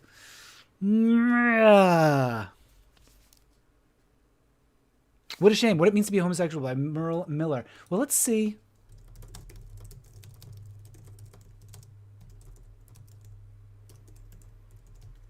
Let's just see if... Okay, there's this full book with the foreword by Dan Savage.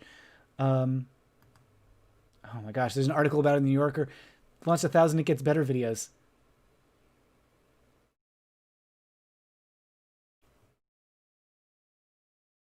Okay, another thing for me to read at some other time. There's the book, Groundbreaking Work on Being Homosexual in America, available again only from Penguin Classics, new forward by Dan Savage. Cute cover. I don't hate this cover. I usually am like, oh, another rainbow. Soko says, Berdines. Wait, what's Berdines? That's what Derek says. My nails are sexually normal. Thank you very much. Thousands of homosexuals hold protest rally in Central Park. Thousands of young men and women homosexuals from all over the Northeast marched from Greenwich Village to the Sheep Meadow in Central Park yesterday, proclaiming the new strength and pride of the gay people.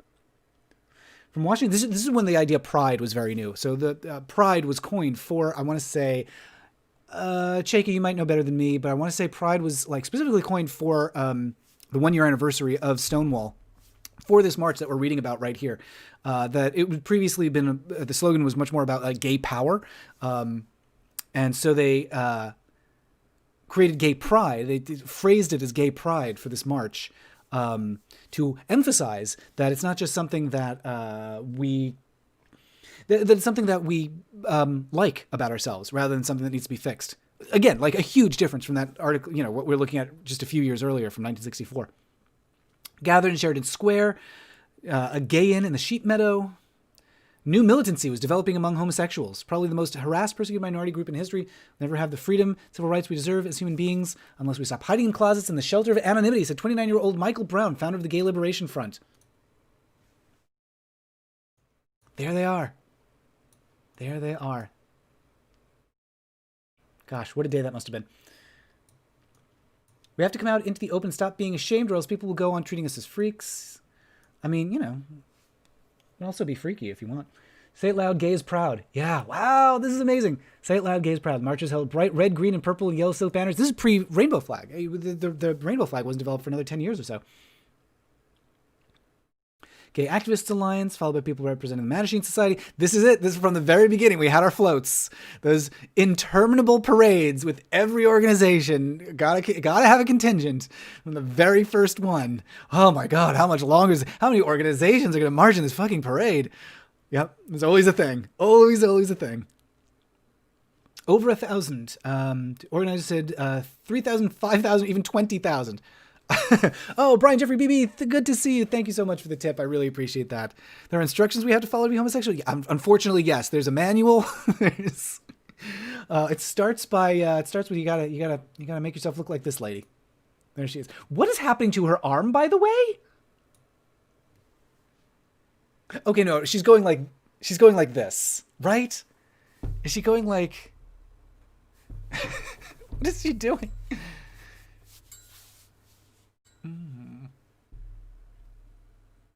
There she is. There she is. She's looking seductively over her shoulder.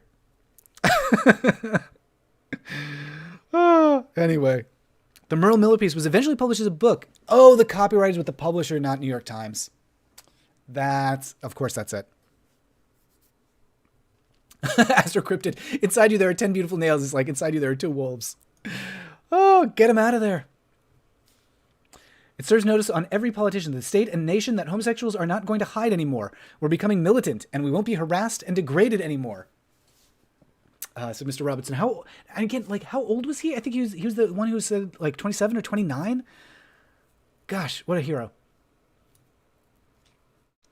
Some eagerly clicked their cameras, others tittered. Many were obviously startled by the scene. There was some open animosity, and some bystanders applauded when a tall, pretty girl carrying a sign, "I am a lesbian," walked by. Michael Cox, president of the Mattachine Society, around 1,000 members, said that gay people have discovered their potential strength and gained a new pride since a battle on June 29, 1969, between a crowd of homosexuals and policemen who raided the Stonewall Inn, a place frequented by homosexuals at 53 Christopher Street. The main thing we have to understand, he added, holding a yellow silk banner high in the air, is that we're different, but we're not inferior. Ugh. Oh my God. Those are dads. They're young. I mean, he's 27 or so when he was interviewed for this article. But Martin Robinson, 27, a carpenter is in charge of political affairs, Gay Activist Alliance. Martin Robinson, Gay Activist Alliance.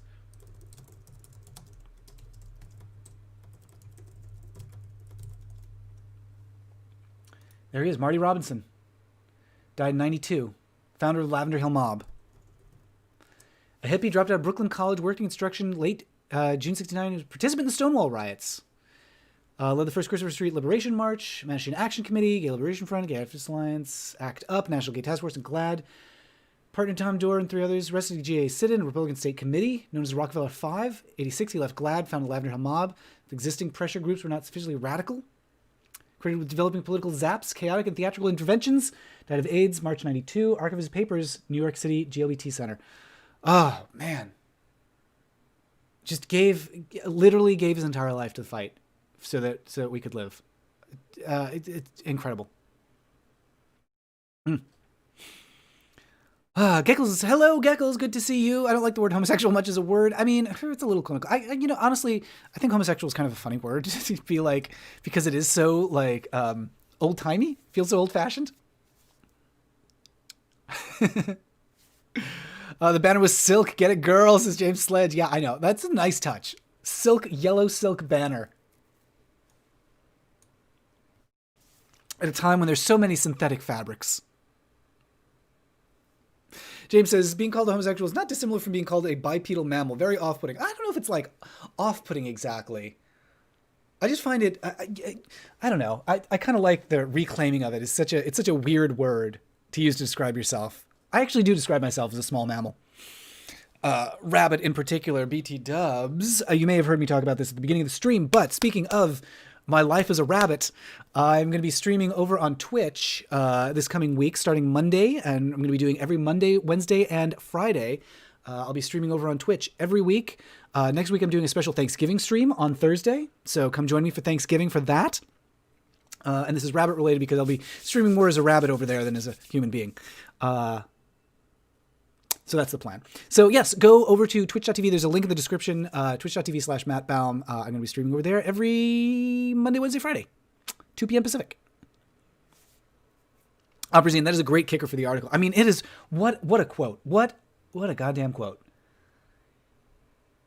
I just, here's what I'm going to do is, I want to take a screen grab of that and post it. So let's see here.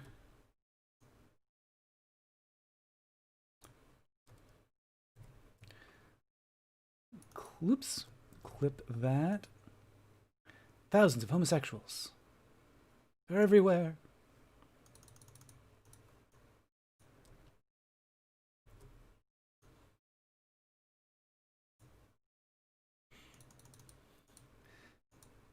So yeah, just want to make sure I've got that in my archives. Well, just curious what other ads we've got. Hoffertz is being given away. Stop the presses on that. The Good Life with suitcases and a blender. And these, I mean, honestly, this isn't a terrible alarm clock. I'm kind of into it. How long can you go without money? You find a banker at Banker's Trust. Lord and Taylor, semi-annual clearance for men and boys, too. Oh, they're getting rid of all the men and boys. You get more at Emigrants. Kimball's Liquor Shop. Walk pretty and shape up sandals by Shawl. I was so dazzled by the knife work, I almost forgot to eat the results. It's a Benihana ad from 1970 Benihana ad. Oh my god, still doing the same shtick.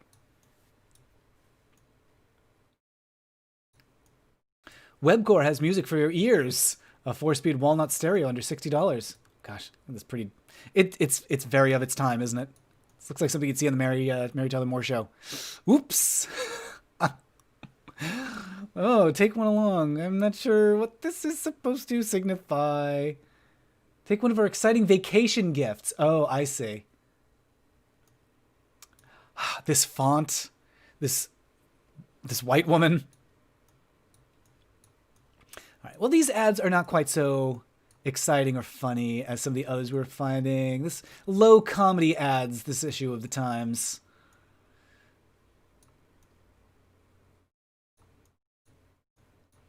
All the news that's fit to print. Yes, indeed. Eight men give shippers the good word. Yes. Oh, we love shipping. We love to say yes to shipping. Neighborhoods, the home of Harlem's affluent.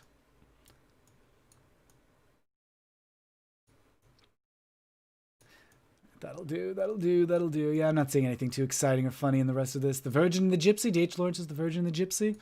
All right, we'll close this out.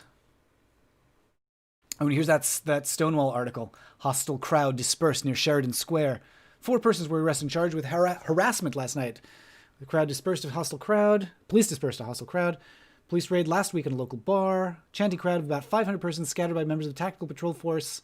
Police at Charles Street Station. Targets occasionally bottled and beer cans. A few fires were set in trash baskets along Christopher Street. It's a small article for such an important event.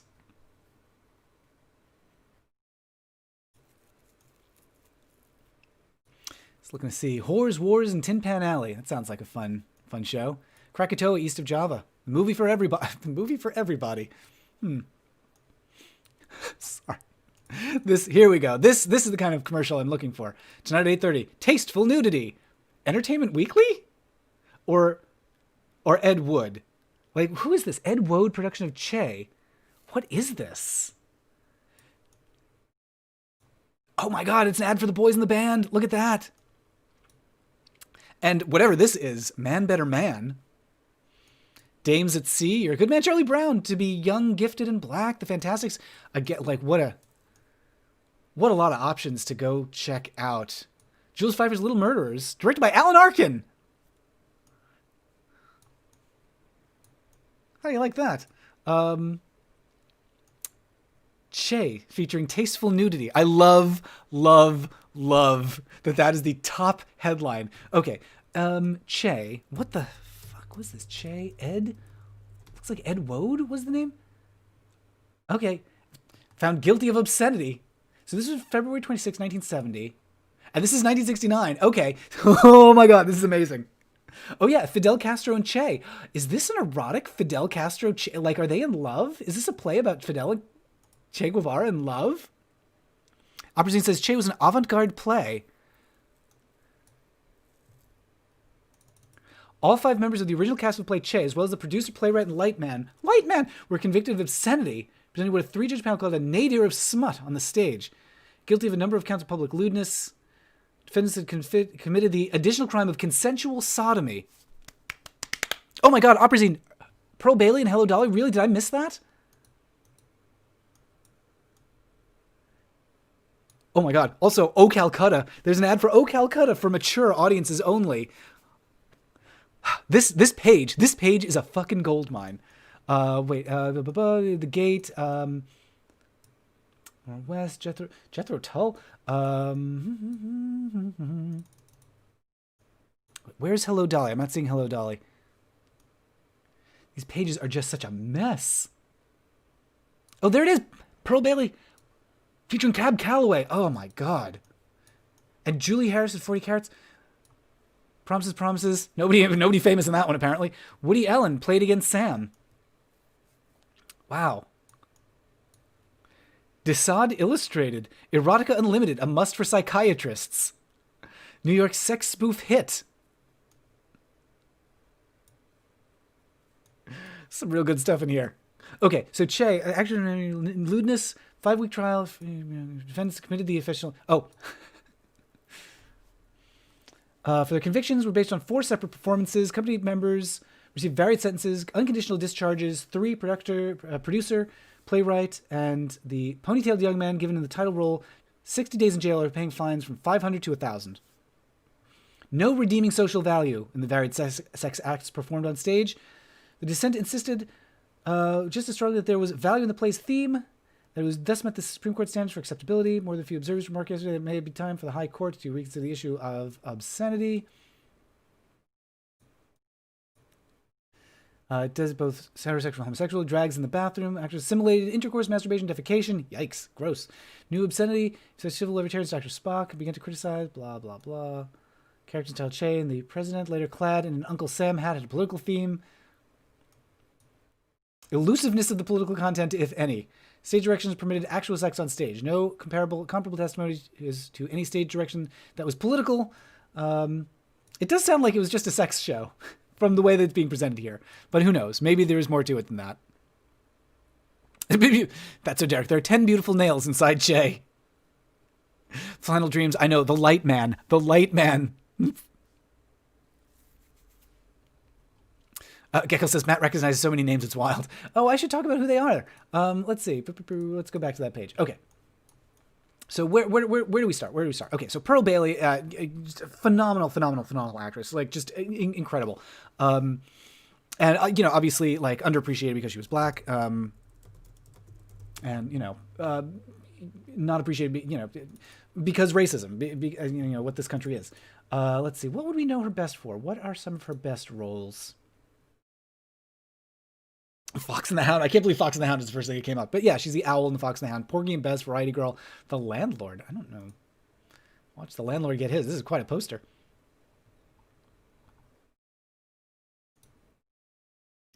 Let's see. World Butterfly. Tony. Oh yeah, for the all-black production of Hello Dolly. Daytime Emmy Award for Cindy Eller, A Modern Fairy Tale. Takes Two to Tango, top 10 in 1952. Presidential Medal of Freedom. And then Julie Harris. There she is. Ah, goodness. Member of The Wedding. Sally Bowles in the original production of I Am a Camera, which was turned into, gosh, what a gay connection. So that was Christopher Isherwood's book, which was turned into a play, which was turned into the musical Cabaret. Let's see. Reflections of Goldeneye, opposite Marlon Brando, The Lark, 40 Carats, Last Mrs. Lincoln, Bells of Amherst. Yeah, so just, one of those, like, incredibly important actresses of the Golden Age, and then on Broadway stage. Yes, Casual the Spoon, the Mama, and Fox and the Hound. Yes, Big Mama. When I was a kid, I thought Oh Calcutta sounded like an off-brand name for margarine. Jesus. What else we got? Promises, Promises, just a very fun play. No names of who's in that. Woody Allen, less said about him, the better at this point. I don't know what Whores, Wars, and Tin Pan Alley is, but it's a great title. Oh, Martha Schlam of the... Martha Schlam. Is she related to... No, okay. There's another famous Schlam who I forget exactly what I know them from, but I wonder if she might have been related. Doesn't look like it. No Place to Be Somebody. I'm not familiar with that. And Ron O'Neill and Nathan George. Those are not familiar names to me. Spend a night with someone you love. See Maureen Stapleton and Don Porter in Plaza Suite. Why would you make your ad so hard to read? Tasteful Nudity. I can't believe that. Tasteful Nudity. Also, I love this Do Your Own Thing. Look at this. Look at this Shakespeare. Look at this gay-ass Shakespeare. Dames at Sea, Young Gift in Black, Fantastics, Your Good Man, Charlie Brown, explosively funny. Man Better Man by Errol Hill. Boys in the Band, of course, by Mark Crowley. Just passed away. Oh, Calcutta. Doesn't say any of the cast in that. That the I forget his name. The actor who played Maud's husband on the sitcom Maud was in that. Jules Pfeiffer, fantastic humorist and cartoonist in the 60s. He's not still alive. He couldn't be. Definitely mispronouncing his name, or misspelling his name. Jules Pfeiffer. There he is. Oh my God, is he still alive? He's still alive. I can't believe that. He's 93, 91. Most widely read satirist in the country. Pulitzer, editorial cartoonist, comic book Hall of Fame. Yeah, I can't believe he's still alive. Wow. Wait, Geckles, wait, is there a Marlon Bundo? Wait, hold on. Oh. Geckles, I was like, why does Marlon Brando sound familiar? I was thinking of Mike Pence's Rabbit. Oh. Wait, do you know that name more for being the rabbit than for On the Waterfront and Stella? What's the name of that movie? Oh God. Marlon Brando was in Streetcar Named Desire.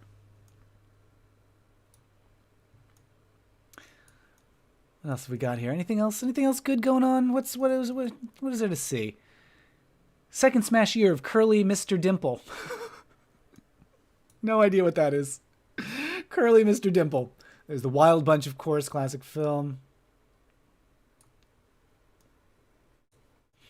An espionage thriller, Pure Escape. Gregory Peck and the Chairman. Not familiar with that. Romeo and Juliet, New York's Big Summer Romance is now at a select theater near you. Oh, Franco Zeffirelli's Romeo and Juliet. That's the sexy one, the Zeffirelli one.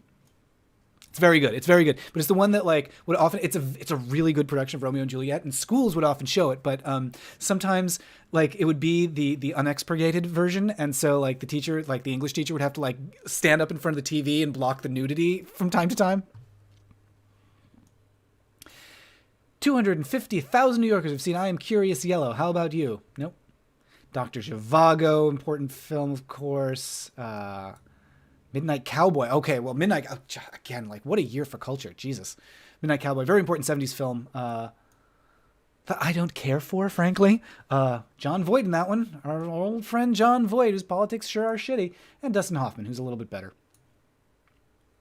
Oliver. Oh, the musical Oliver came out this year. Gosh, what a year. Vanessa Redgrave in 10th Week. No idea what that one is. Sidney Poitier in The Lost Man. I mean, underappreciated. The Lost Man. Sweet Charity. Shirley MacLaine and Sweet Charity. Look at this beautiful poster. So here's the thing about, and Ricardo Montalban. Here's the thing about the movie Sweet Charity. Just watch The Rich Man's Frug. Watch the dance number, and it's like halfway through. Maybe like Hey Big Spender.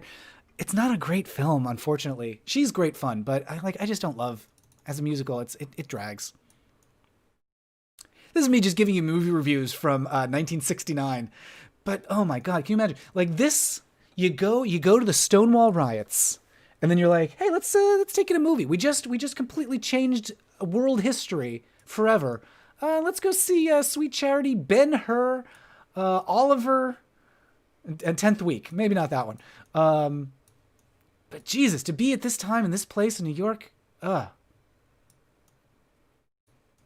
even imagine what this would have been like. And then we're into some weird arts and culture stuff. A great party idea, so long as guests are great cooks.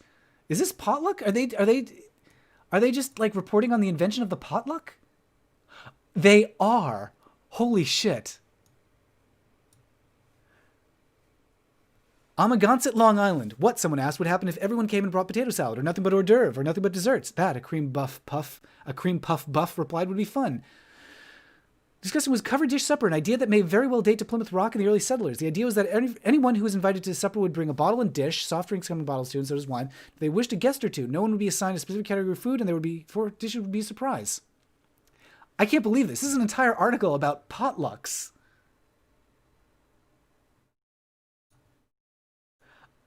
Incredible, incredible. Like, there's this new trend sweeping the nation where when somebody invites you to a party, you bring something. The big C is the circle line. Yeah, that's what the big C is. Yeah, James Sledge is correct. Sweet Charity is stunning to look at, but the plot is herky jerky. I think that's a good review. GL says my high school teacher let us see Romeo's butt. Ooh, lucky you. Lucky you. Not us. I think our version was edited to take the nudity out, or at least some of it, when I saw it in like high school, which would have been 1994. 1994 we saw it. Ooh, tonight we seduce you for dinner. Our divine dinners are $6 weekdays and $7 on Friday, Saturday, and Sunday. Sorry about that, darling. I actually love that. Proof of the pudding. I wonder if that's still open. Almost certainly not. We start you off with a rare and different appetizer like shrimp and lime sauce, or mandarin oranges, or king crab claws in a Maltese sauce, or baked eggplant au gratin. Okay. Followed by the piece de least resistance. Crisp duck with apples, raisins, and coconut, or chicken simmered in champagne served with oysters in oyster sauce, or sirloin steak au poivre, or. Dessert could be a hot, deep dish apple pie a la mode, or a famous lemon melting moments. Coffee, tea, and milk, of course. Call for reservations now. Proof of the pudding. I guess they decide what you eat. Proof of the pudding. Is that still around? Atlanta Catering and Experience Experts. Okay, not the same thing. New York. Proof of the pudding. Oh my God, it's a video. It's a video. You guys, we have hit the fucking jackpot. There's video. Hold on, let's...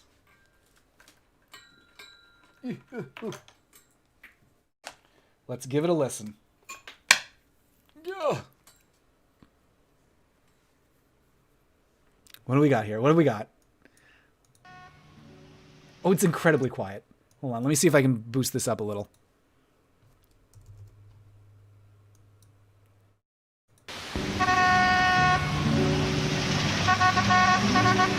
We'll share.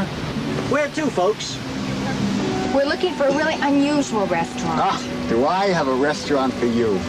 One where the menu is verbal and the waiters seduce you with the most unusual items. One of which is an avocado stuffed with baby shrimp with lime sauce. An individual rack of baby lamb with fresh mint leaves. 2 veal cutlets filled with smoked salmon. And an unforgettable dessert called Lemon Melting Moments. That's guaranteed to melt the second it touches the lady's lips. I know where that is. Proof of the pudding, 64th Street and 1st Avenue. You got it. Hello, George. How are you, sir? Hello, madame. Good evening to you. Hello. Who's that interesting man? My boss, madame, Mr. Frank Valenza. Aha. This way, madame. The proof of the pudding, now better than ever. Oh, wow. That's a Derek. Get out of my cab. Okay, wait. So I need to know more about this place. This is completely irrelevant. This has no bearing on anything that has ever happened in any of my work. I'm not looking at this for research for a video or anything. 1165 First Ave. Oh, wait. What's this? Pop's New Hires, 2018. Whoops. Failing to pay sales tax. Okay, wait, hold on. Who's building 1165 First Ave, New York.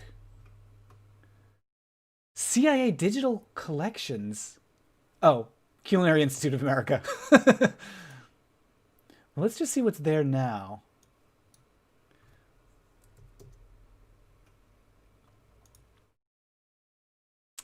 Yeah, looks like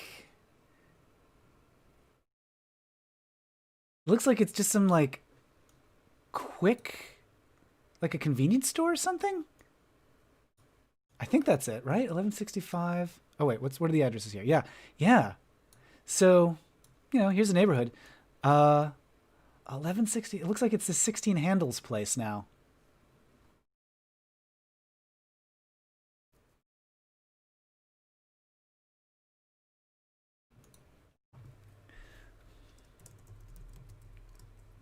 And we're looking for proof of the pudding here. Oh, proofpudding.com. Oh no, this is the Atlanta-based one that is not what we're looking for. Here's the menu. May we seduce you for lunch? That was an ad, Sauko. That was an ad. Yes. It's like the worst possible choice after Lincoln Center. Oh my god. Oh, 16 Handles. Wait, is 16 largely relevant? Is 16 Handles something? Is that a thing? Like, I don't know anything about it. Okay, may we seduce you for lunch? Proof of the pudding. Look at this. Cold avocado and baby. They love this avocado and baby shrimp. Honestly, no. I guess it depends on how it's served. Avocado and baby shrimp. Avocado and baby shrimp. Like, okay. I was thinking like you scooped out the avocado and put the baby shrimp in the rind. That didn't make any sense. Okay, that. Okay. Awkward. I think awkward to eat. But I mean, maybe like in this form. Yeah, okay. Okay, I can kind of see it. Yeah, like this is what I was picturing actually. It looks kind of gross. Oh, Mr. T-Bone, that's a good point. That restaurant may have gone away. And obviously says my ex-therapist neighborhood. Oh, all the memories. I hope the waiters actually kiss customers' hands. I really hope they didn't, but still. In this day and age, avocado baby, herring and beet salad. No, thank you. Beef a la bourguignon, cream cheesecake. Yeah. May we seduce you for lunch? Why was it supposed to be seductive? First, we warm you up with a spiritual Bloody Mary soup. Spiritual Bloody Mary soup. Cold fruit soup spiked with gin. We also serve abstinent appetizers. Then the entree. Oh, I guess because it's lunch and you don't want to get drunk? But why would an appetizer get you drunk? Then the entrees. Delicate omelets with exotic fillings like caviar and sour cream. Cannelloni that makes you fly higher than the soup does. What? Is it weed cannelloni? Usual proof of the pudding specialties and coffee. We want to seduce you for lunch so we can establish a more permanent relationship for dinner. This is too creepy. Okay, let's see. What does it say here? Nothing infuriates me more than a waiter who, when asked about the ingredients of a particular dish in the menu, says, "It's good, you'll like it." On the contrary, I know at once that I will detest it, as I've already begun to detest him. I don't think a waiter has to be a culinarian, but he should know what was cooked in the restaurant's kitchen that day, and have at least a vague idea of how it was prepared. It's the ultimate proof of the pudding is in the eating. If the customer has to be told enough to make the test. What? If the ultimate proof of the pudding is in the eating, the customer has to be told enough to make the test. You almost had me there. Wine by the glass, $1.35. $1.35. You get the finest wines of Idaho. Aubergine says, "Oh, you're correct. Proof of the pudding was a mistress restaurant, a dark, quiet place where a married man could have a date with his mistress." You're absolutely right. Oh, God, I skipped right over that. You're right. That's so Derek. A cold fruit soup spiked with gin. I skipped right past that. And the Bloody Mary soup. Yeah, okay. I totally skipped over their alcoholic soups. I'm sliding under the table again. This is incredible. Is that a thing? I've never heard of that. I've never heard of a cold fruit soup spiked with gin.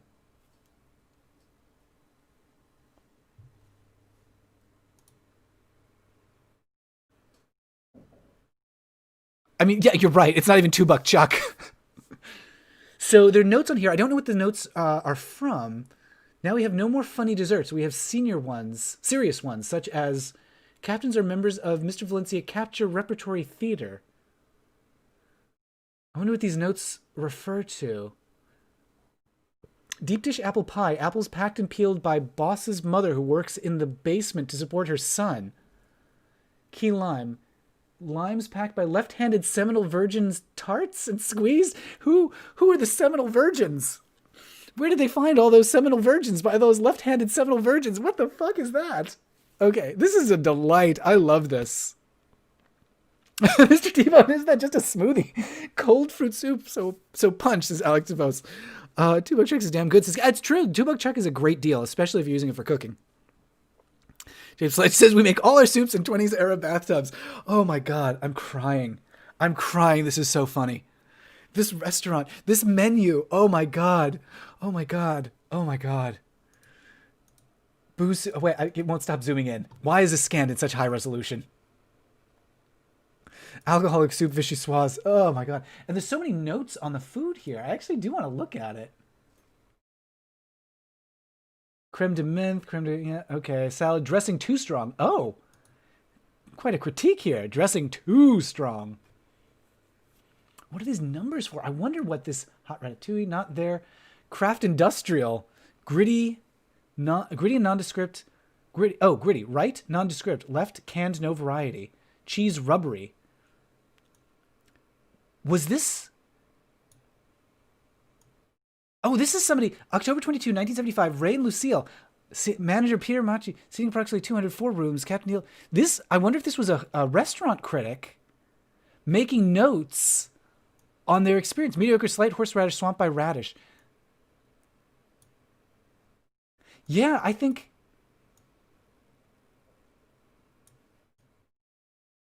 These are notes from a food critic.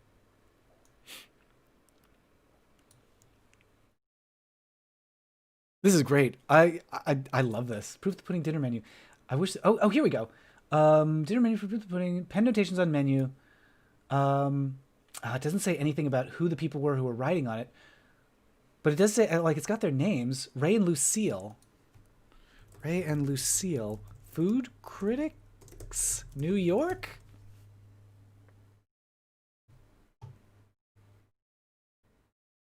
Yeah. I'm not really seeing anything. I don't know. Who knows? Who knows? Lost to the winds of time. It is harsh, Tomer. It is very harsh review. Here's a unedited version of the menu. Oops. Wanted to actually read that, but I can't reopen it because I'm incognito. It's fine. Whatever. Okay. That we did not need to go down that rabbit hole at all. We're guilty of obscenity. 4 policemen hurt in village raid. Jesus, what a way to frame that. Birth control unit to aid adolescents. Yikes. Orbach summer clearance starts tomorrow. There's a sale at Penny's. The Biggie is coming to 42nd Street. What does that mean? The Biggie is coming to 42nd Street. Biggie J? What? I mean, it's very Gabbo, Gabbo, Gabbo. Look, Smithers, Gobbo is coming. As the exceptional woman looks to fall... Sorry. Look at these exceptional women. I thought that meant as she looks to fall over. Some Pro Slim at Macy's. 7-day reducing. Pro Slim between meals diet. Great. Poison yourself with that. I'm sorry, was that... I thought there was a Barack Obama... Doesn't this look like Lord and Taylor's signature? Look like Barack Obama's signature? Oh, one of these devices. We still use these for fitness today. Surf pajamas. Oh, I love these. Don't go near the water in our surfer style. Don't go near the water in our surfer style cotton knit PJs? Why not? The hot bottoms of these new cotton knit pajamas are styled like the surfers that hit their popularity peak with the young sand and sea set several seasons ago. Cut right down to the knee and complete with drawstring waist. The matching short sleeve pullover has a V-neck, 3 colors and contrasting trim. A vivid way of describing this completely ordinary outfit. Okay, we have had a marvelous time scouring these archives, everybody, but I think I got to take a break and toss it on over to Arson because she is streaming on Twitch right now.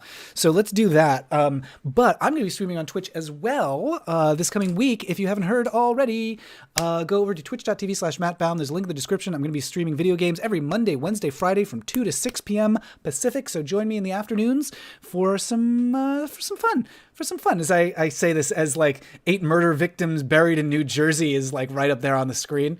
Let's go full screen on that. So yeah, come join me on Twitch. Also, if you haven't already, watch my Bob Newhart video that I posted yesterday. It was so much fun to make that one, to throw in a clip of the Rescuers Down Under. Some other weird little obscure little bits and pieces here, and Richard Nixon on laughing. So check out my video that I just posted. Find me on Twitch. Oh, and also next week on Thursday, on Thanksgiving, I'm going to be doing a special live stream next Thursday for Thanksgiving, 2 p.m. on Twitch, not on YouTube, on Twitch. There might be some special guests popping by for that. So yeah, give me a follow over on Twitch, and we will have a good time hanging out. It'll just be nice. Yay! Thank you so much to everybody who joined today. Thank you in particular for the tip from Brian.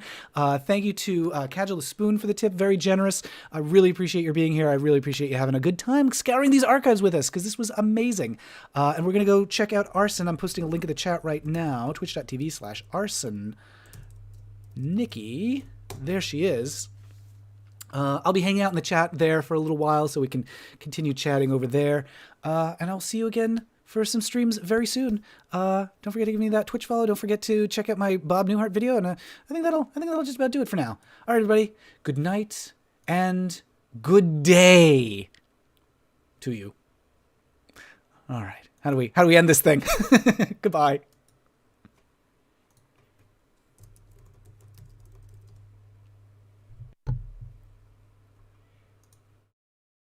Google Fi.